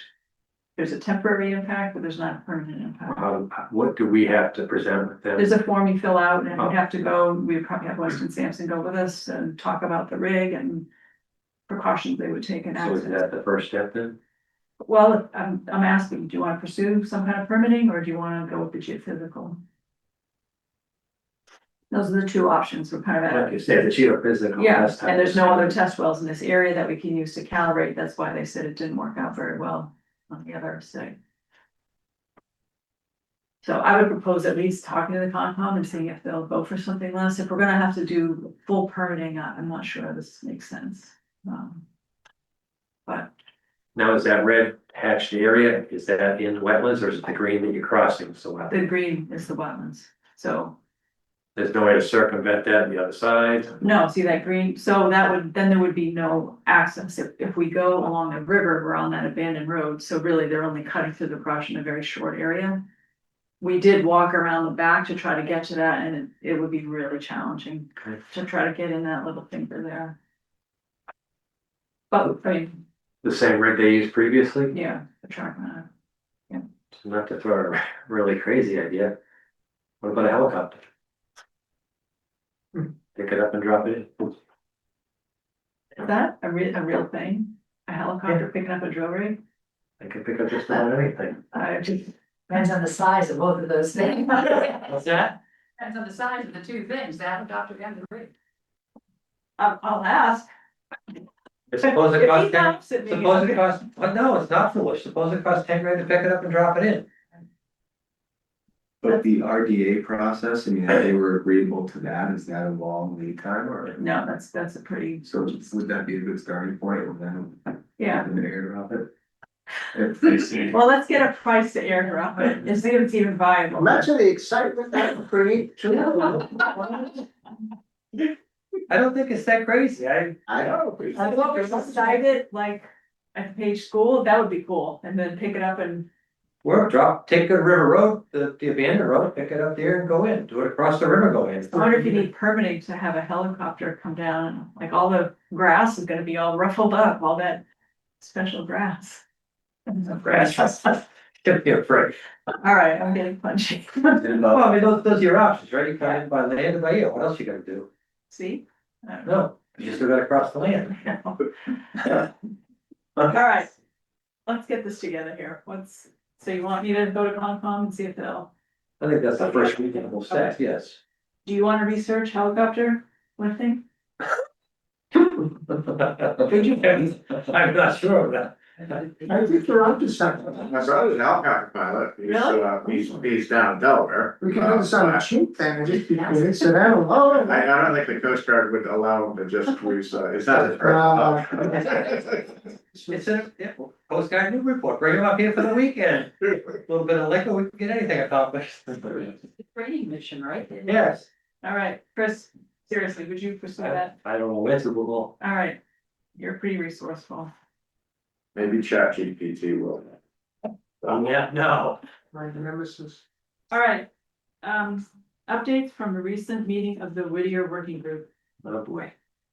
I think So. we're on the list now, right, Chris? Unfortunately, Yeah. So, let's see, so we had a really interesting meeting last Wednesday and, the, school committee was meeting later that night. And, by the time of the daytime meeting last Wednesday, they had received from each of the communities, their nomination for the school building committee. And, the school committee was scheduled to meet later that evening to make those appointments. And it was, stated that the, superintendent would send an email around to everybody, letting them know who was appointed. Nothing. Nothing. I'm stunned. You're stunned. The more interesting and dramatic part of the discussion was there was a reference, and that's what kind of the thrust of this email that I put in your packet was. There was a fair amount of discussion about the regional agreement and acknowledgement that while there's been a lot of talk about the regional agreement, critique of the regional agreement. A couple of years ago, City of Newbury Port got a legal analysis of the regional agreement.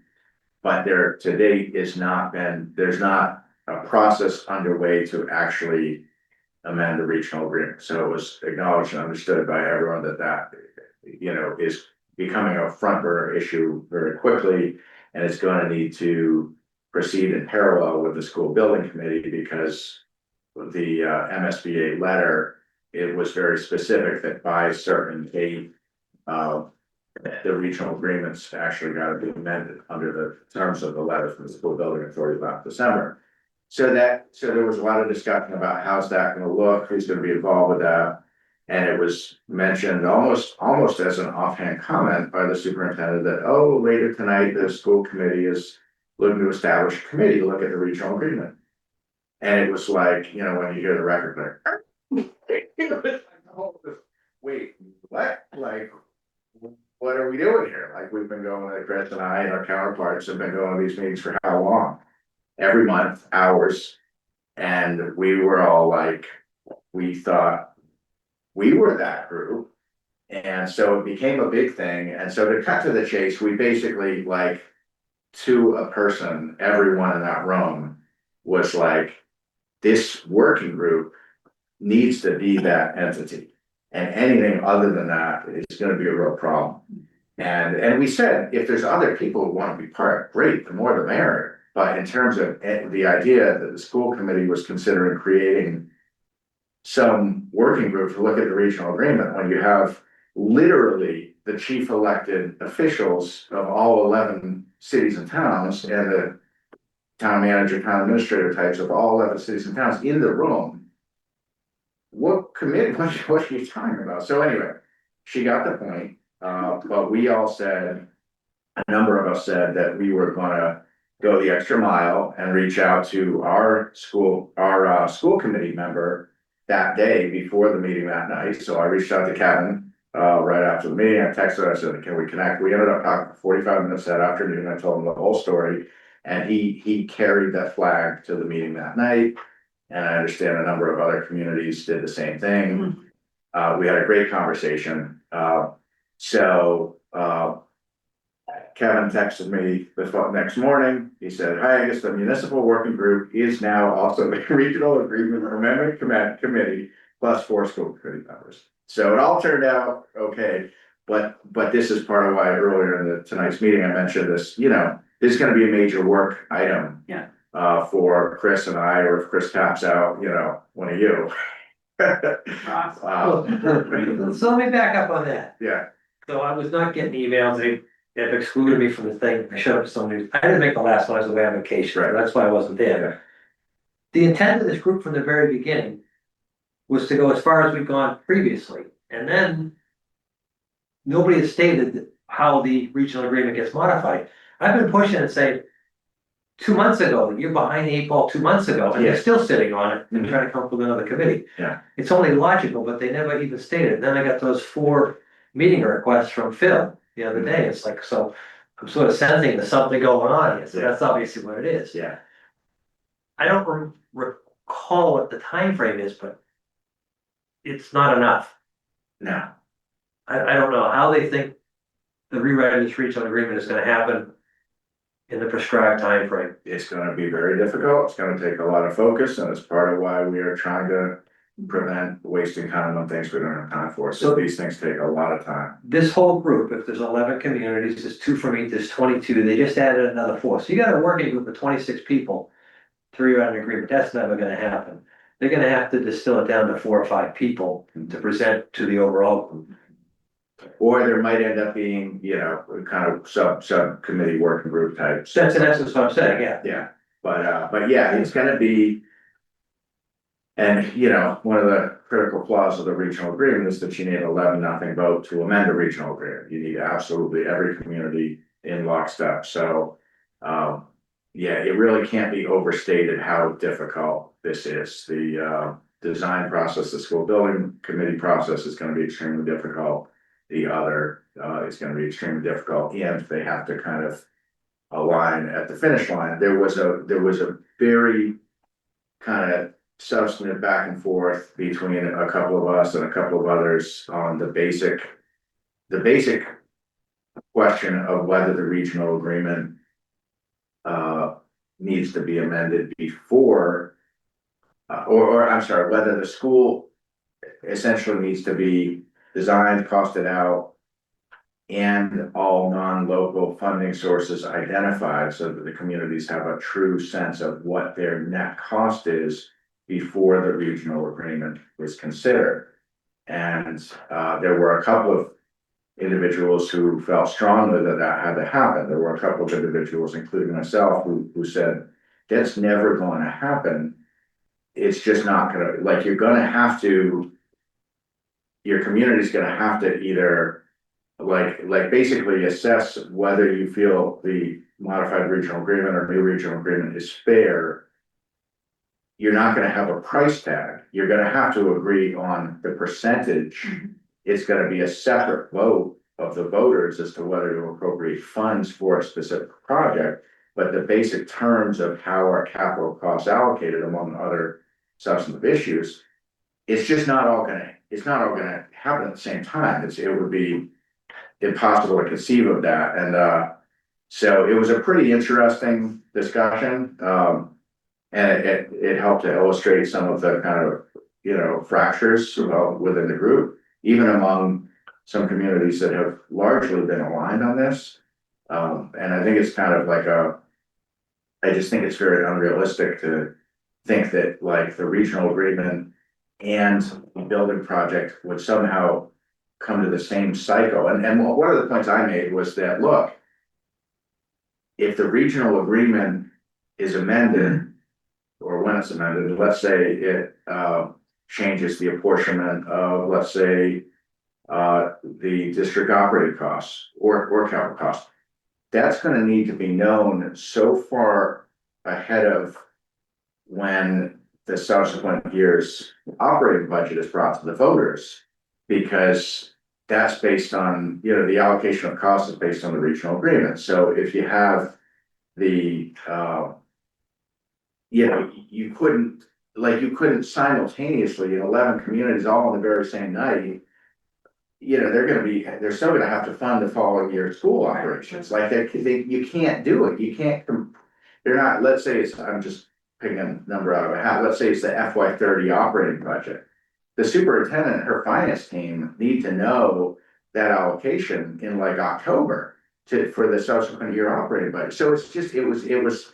I was surprised because one person in particular who was kind of taking the other point is someone I really respect and generally think has a very good handle on things, and he was very strong on the other side. And I was like, I felt like we were talking past each other. So this is something that is. It's almost an impossible situation. It is almost an impossible situation. Pretty close, and I'm not sure that's. So who's gonna be the chair of this? I mean, who's gonna? All TBD. I also asked the question as to whether there'd be any resource to engage any kind of consultant, because someone's gonna need to manage the document here. That can't fall to, everyone at that table is either the chief elected official or the chief executive officer of a city or town. We're busy people. No one has time for that. That's not like a side gig. Like you need someone who's managing that document, because you're gonna be getting feedback from 70 different sources. And at the end of the day, the regional agreement has to secure the approval of DESI, which we know from the experience we've had with the Kentucky regional agreement, that is not gonna be easy. So it is a very close to impossible task. Is there money to hire like a consultant or a mediator? Not today. That would need to be built into the. I mean, we have formal standing committee, or it's just No, an ad hoc, it's weird, so there really is no standing seat, how do you get funding? The first step, Whittier should pay for it. Huh? Whittier should pay for it. Well, it's a lot of things they should do, but they haven't, so. The first thing, I would go to DESI and say, do you have any regional agreements with VOTEX that have been recently executed that we could model after? Mhm. I mean, why rewrite Yeah. That's true. the thing? The problem is, we're handicapped with the unanimous vote on any issue. Yeah. for sure. Haverhill gets the favoritism on that, so unless this is one of the communities, their economic balance, they're not gonna vote to change it until they know the economics don't hurt them significantly. Right. So that's gonna be the conundrum we're stuck with, but I would start, DESI probably has every regional agreement been written. Mhm. Take the current ones with, that's where I would start. And they might even have experts who help communities craft these agreements. You would think so, Well, we did- although they certainly weren't very much help to us on the Kentucky one. No, they weren't. I'm just saying, there's groups out there who do just about, like, when we look for a new superintendent, Well, the meeting you were at 2 meetings ago, where they had those two gentlemen who, from the MARS, the Mass Association of Regional School Districts, who both had some expertise in regional agreements for regional school districts, those kind of, I don't know if they were charging to be there, I got the sense they were just helping out, but presumably people like that, probably do consulting to help with this type of thing. what's some of the organization, like, we hired the superintendent of the Mass Association of School Committees or something, I can't remember what it was. We contracted with them and they helped run through the whole process. I gotta believe there's somebody out there who could help facilitate it too. Mhm. So, Yeah, that's gonna be fun. All right, next item is soldiers and sailors. There's one more thing that you probably picked up on in here is, I've been kind of co-opted to work with Phil to call here to draft a letter to MSBA, essentially to really implore them to not make us redo a feasibility study to build in the existing location. What's the deadline on that? As soon as we have time. So I reached out to Phil earlier this week when I got this email, because and I said at the meeting, I said, look, this is something I can't even look at for like the next 2 weeks, like Well, like 10 weeks. or 10, but when Phil sent this out to the whole group, you know, I did send him an email actually on Tuesday as I was putting the packet together, because I saw him like, oh shoot, so I sent him a quick note. I said, Phil, I'm out straight, but maybe this weekend, I don't know. It won't take me long, because it's all, I think I said something at the meeting where they all felt I had like stated it the way they wanted to state it. I just need to like put that on paper. Should have recorded the meeting and have it done. All right, soldiers and sailors. I got an update from the building commissioner, just a heads up, that no permits have been sought, other than, you know, the appropriate permit for, you know, for the, testing. So we're, still on discussion. Oh, I'm sorry. Oh, I went, okay, yeah, good, sort of sales, yeah. So, I had previously shared with the board, basically the concept, the authority exists already today by virtue of a town meeting vote a couple of years ago to dispose of the, property through, procurement process subject to imposition of a historic preservation restriction. That authority exists right now today. That's something this board has that authority. And there was a dollar amount appropriated with that article, just short of, it was around 28,000. That was in acknowledgement that the creation of a historic preservation restriction. Some consultant support. A year or two ago, we went back to town meeting and the voters approved rescinding the sunset date for that amount, so that remains on the books. That those funds are there, available for that purpose, if or when that should ever come to pass. So I wanted to, first of all, just kind of make sure everyone, the board is aware that those two items exist, that authority exists and that funding exists. So conceptually, it seems for at least the last several years, I think maybe longer, that the fact of town ownership of the building creates some substantial challenges with regard to restoration of the building, including prevailing wage and procurement, both of which tend to drive up costs pretty significantly relative to if, for instance, the property was privately owned. Might there be tradesmen, vendors who might donate time or materials because of a commitment to the building, perhaps be willing to do work at below market rates? There very well may be, probably there almost certainly are. Those are not the kinds of things the town can take advantage of because of prevailing wage. So the fact of town ownership of the building in some ways actually represents an impediment to restoring the building. So conceptually, the idea is if the building were to be, let's say, transferred to a nonprofit that was organized and resourced to actually hold the building and to adhere to a historic preservation restriction, which, in terms of the exterior of the building, restoring it, that is something that I think, seems like it could be a viable approach. It leaves to the side the whole question of use, because really the building as it stands is a monument. And so whether it's used for this or that, or simply as effectively a physical monument to soldiers and sailors and Civil War veterans, that's really a community benefit, even if the interior is not even restored. It's really the exterior in the building, at least, for a period of time. So Another thing I just wanted to share, and I know this was in the information I emailed around earlier in the summer. It is allowable use of town CPA money to put CPA funds into a privately owned historic building if the town holds a historic preservation restriction, because the preservation restriction is a property interest. It's not fee ownership of the building, but it's a property interest. And it's well established that that's an allowable use of town CPA funds.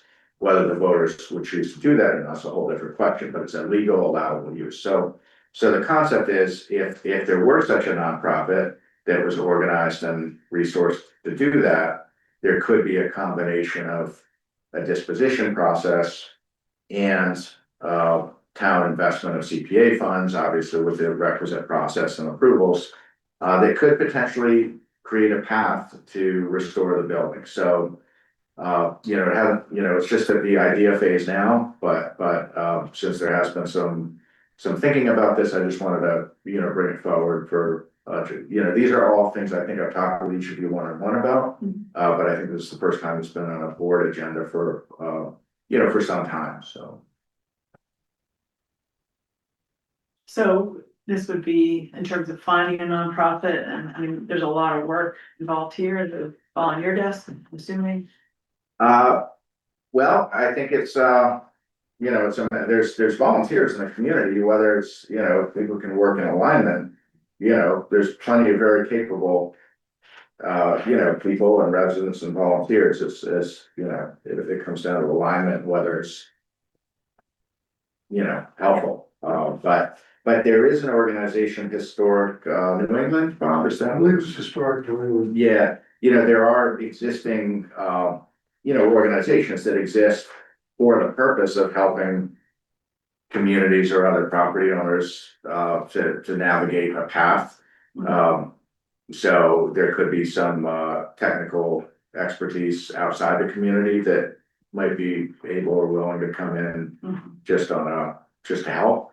So we haven't explored that, but I take my cues from the board in terms of, how much resource, but this idea of disposition with historic preservation. It is, as part of the work plan for the present stage. So I just want to kind of advance the idea. Obviously, it's not going to get resolved by December or anything close, but I wanted to take the opportunity this next couple of months to see if we could crystallize a specific approach.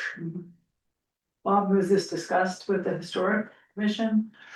We did discuss it Tuesday night. Yeah. Not to any great length. I mean, Angus and I have talked about this a couple of times. There are obviously a myriad of questions. I think I would do a little bit of, to answer some of them for Elisa Grandma. One of hers was the interior, as far as I'm concerned, historic preservation will be on the exterior of the building only. Because in order to bring the thing back up to code, it's going to be, well, it's so much destroyed on the inside and so much repair going to have to be done. We're going to have to totally upgrade. We're going to have to be current code. Yeah. But it's something I think that we need to look at. I think it's a decent idea. I agree with Angus. I mean, it's a Civil War memorial.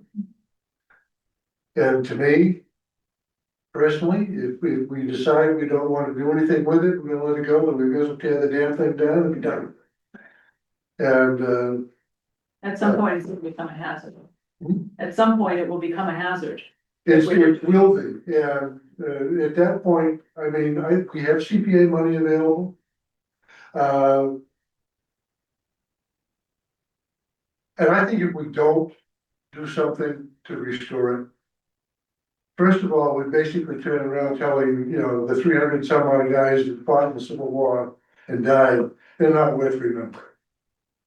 It's, there was a little bit of history, there was 300, at least 300 men from the town of West Newbury that fought in the Civil War. 17 of them died.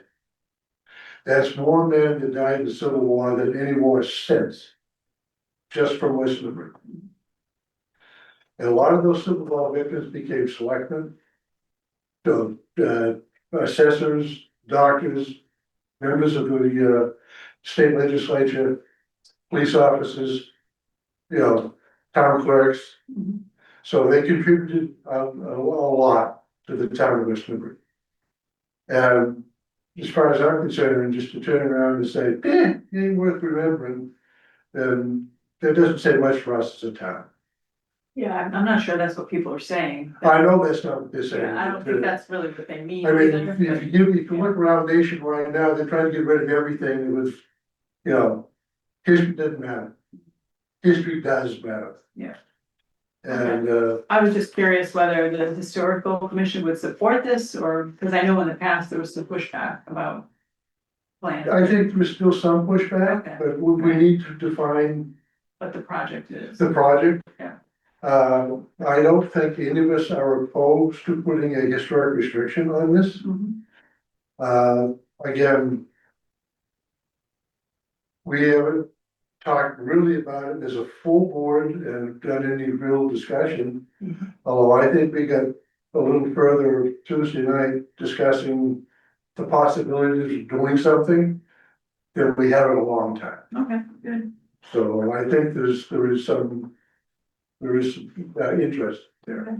Good. Well, the only other thing I would add is that, I had looked back in, my records and back when there was a lot of discussion about this back in the 2021, 2022 era, after the bids had come in too high, and there were a number of meetings and discussions. And, there was a concept of, historic preservation restriction, and that has to be held by a third party.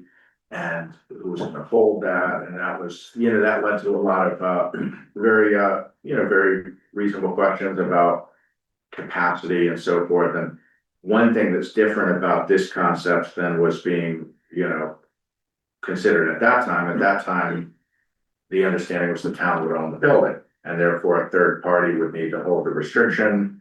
There was a kind of a, potential idea that the commission could be the entity to hold that, and there was real concern expressed about capacity and technical resources and so forth.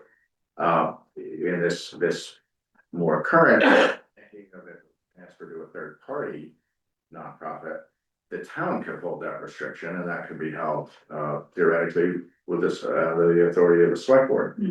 So it kind of I think makes at least some of those prior questions really not material. Okay. Some of them, not all of them. Yeah. All right.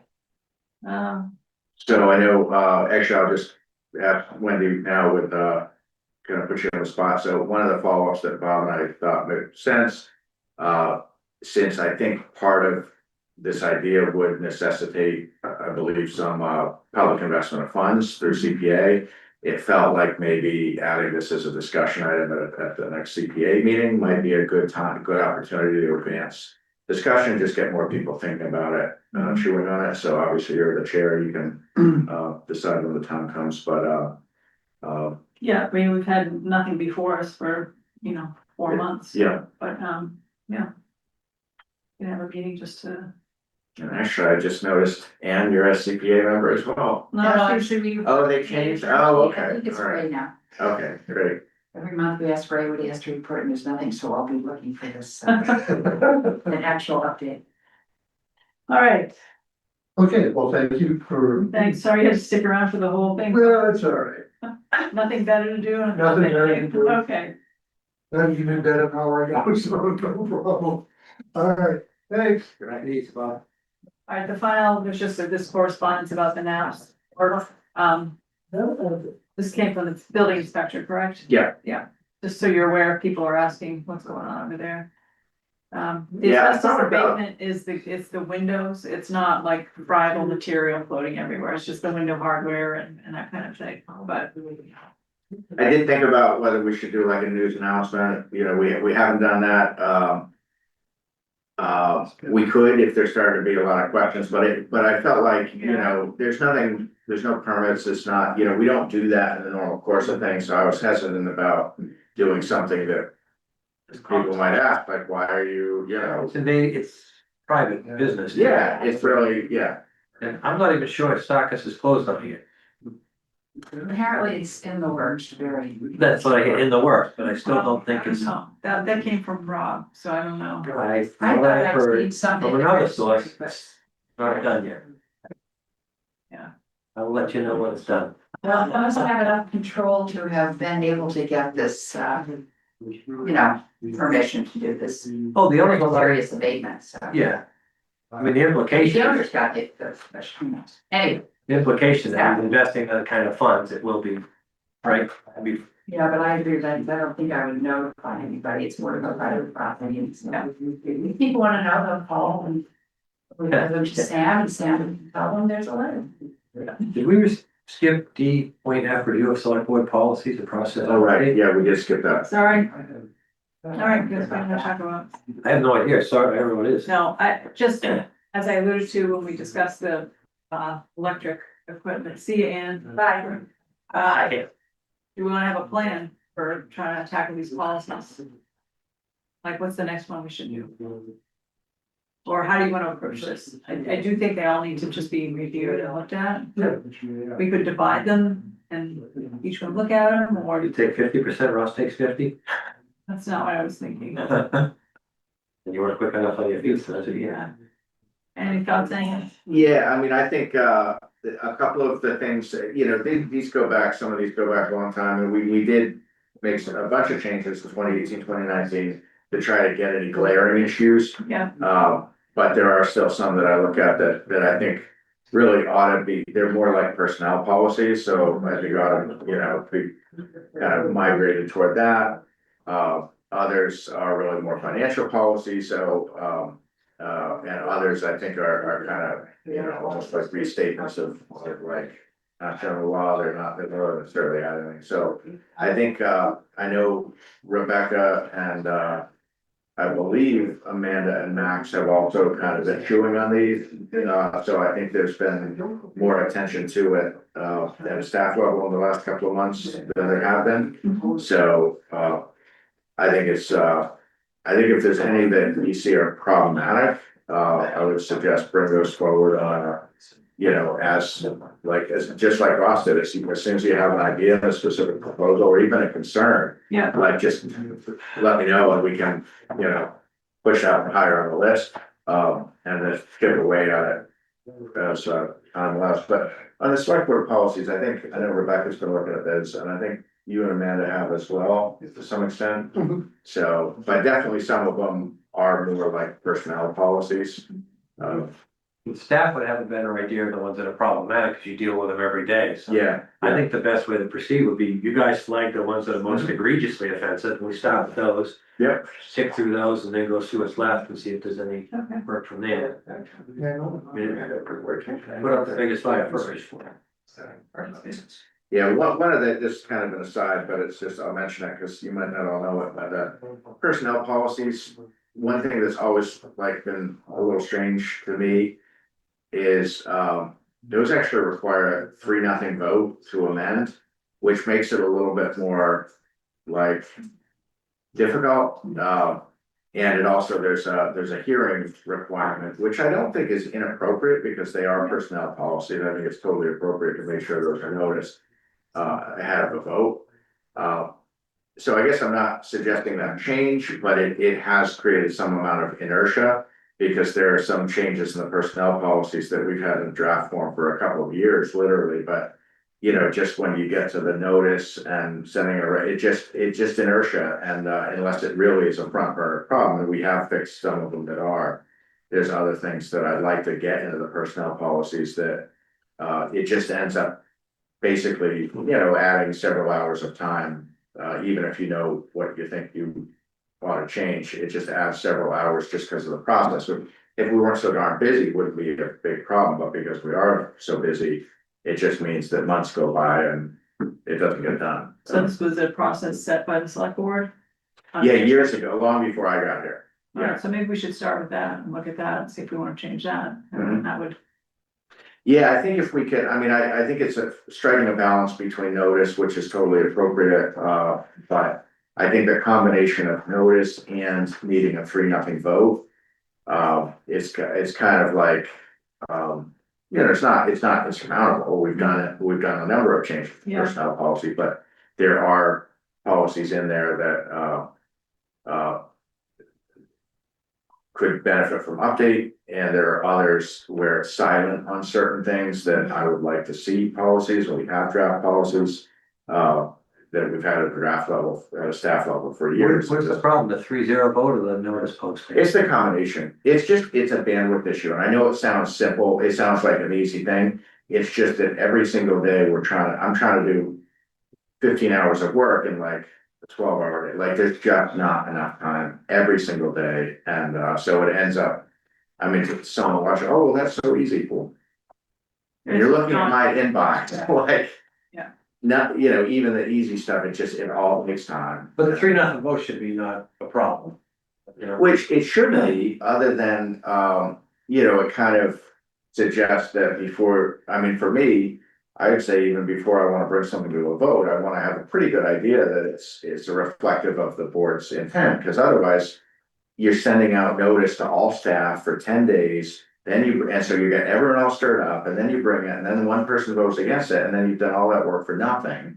Like, it's kind of the combination of. Can the notice requirement be eliminated, reduced, or modified? Of course. So start with that. Yeah. but I mean, I'm curious why there's the 3-0 requirement. Where did that come from? There's Well, probably here- some, Prior board. yeah, so there's probably some specific issue that it may not be. It generally is, right, when these things Yeah. get put in there. Yeah, I don't have a problem with the 3-0 vote, I think that's generally a good idea. that seems pretty restrictive. I mean, there's a 3-member board. It doesn't have to be unanimous. Well, I mean, it's pretty solid when you get it, I mean, if it's something that is significant, I'd like to see all 3 people on board. Yeah. The notice, I don't know, that's critical. Yeah, all right, well, let's take it under advisement. All right, are we done? Future items. Festus? No, We did. No, we talked about that while you were figure it out. future. We've done a retreat on a Saturday, we're gonna do another, we haven't scheduled it, I would like to at some point. Number 1, number 2, while the camera's still running. We received a letter from a citizen with a complaint about River Road and the transition going over the bridge and such. It was unsigned.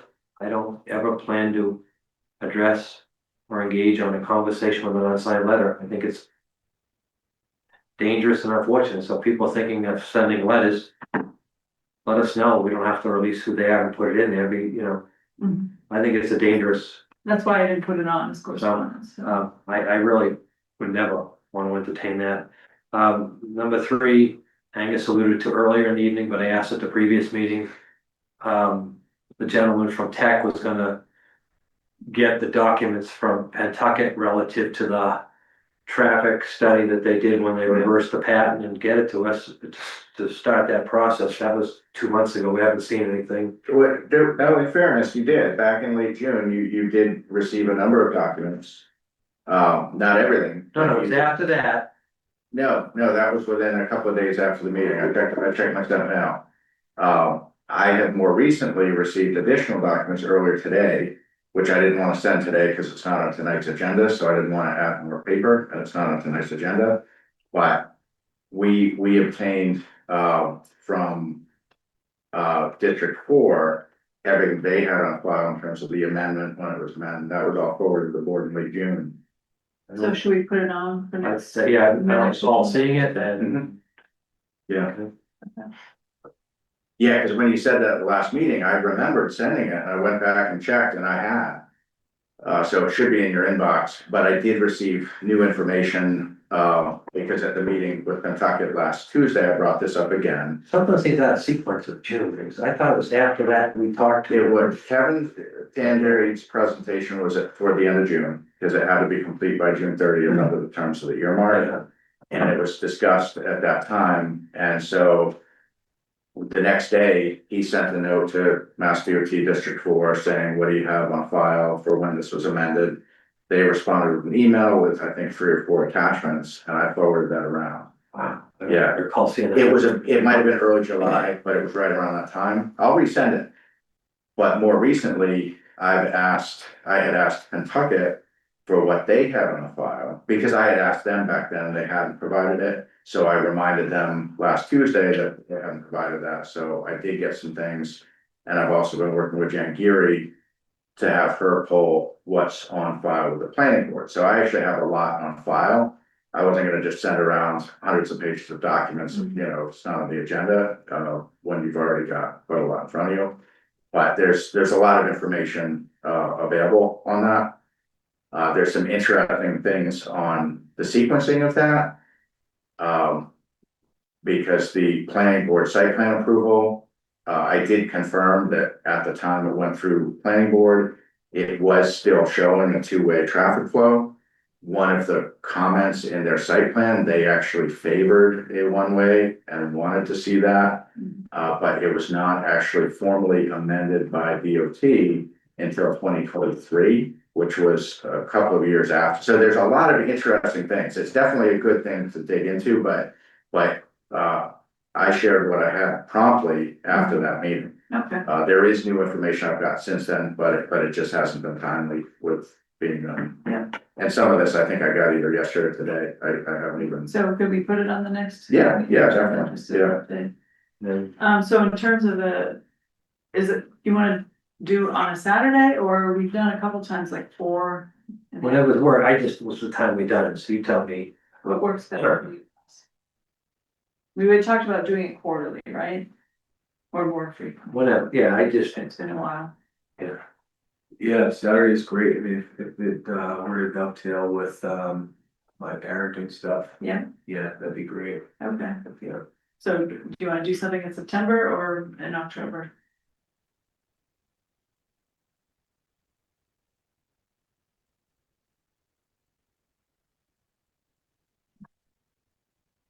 What do you think, Chris? Can accommodate most anything.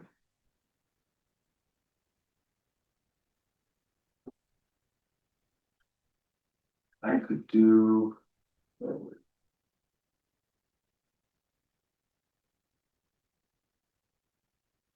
In September, I could do a week from this Saturday. 27?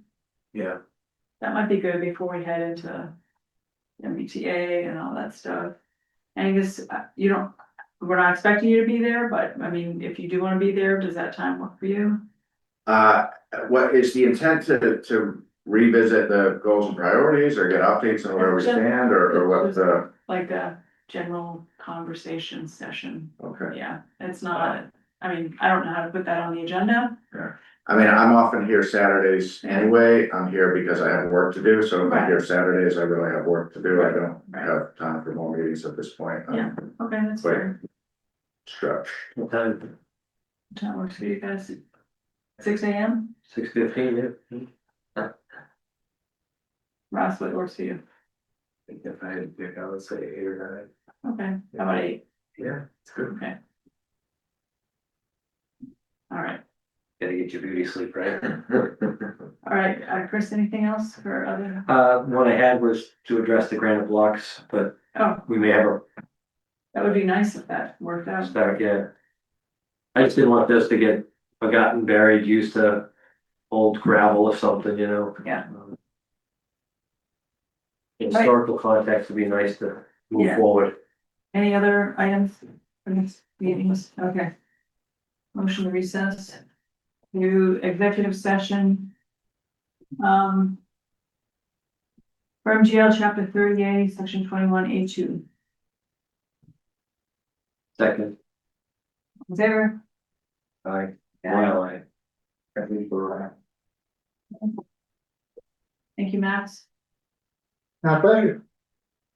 I tell you what, though, it's possible to airlift a digger into place, they do that in mining all the time. Yeah. I did a little ad hoc research. Did you? So let's do it over here. Hey, Jack, the price? Is that, they get a good price, no, we're gonna get a Groupon thing. They have those, huh? I mean, they airlift army tanks, so you gotta be able to do it. So there's a war memorial or Civil War correspondence, and it's called Crampton's Gap, which is up on top of a mountain. It's sort of near, just a little bit west of Fredericksburg, or Frederick. I spent summer in Frederick. Yeah, I was gonna say, you know what I'm talking about. Yeah. But it reminds me of the Soldier Sailors Building because it, I think, was designed. They hollowed everything out, so there's like a turret and a big empty entrance and some empty windows. And effectively, if you did that there, you could create the green space, like, oh, we want to park there. You'd be able to connect it to Daily Drive. Might put a lot of birds with one stone. Awesome. Nobody asks me for the big ideas. Bye, Max. Thanks, John. All right, for those who are on Zoom, the board has taken a vote to recess to executive session. We'll return to open session for the sole purpose of adjournment. Good night.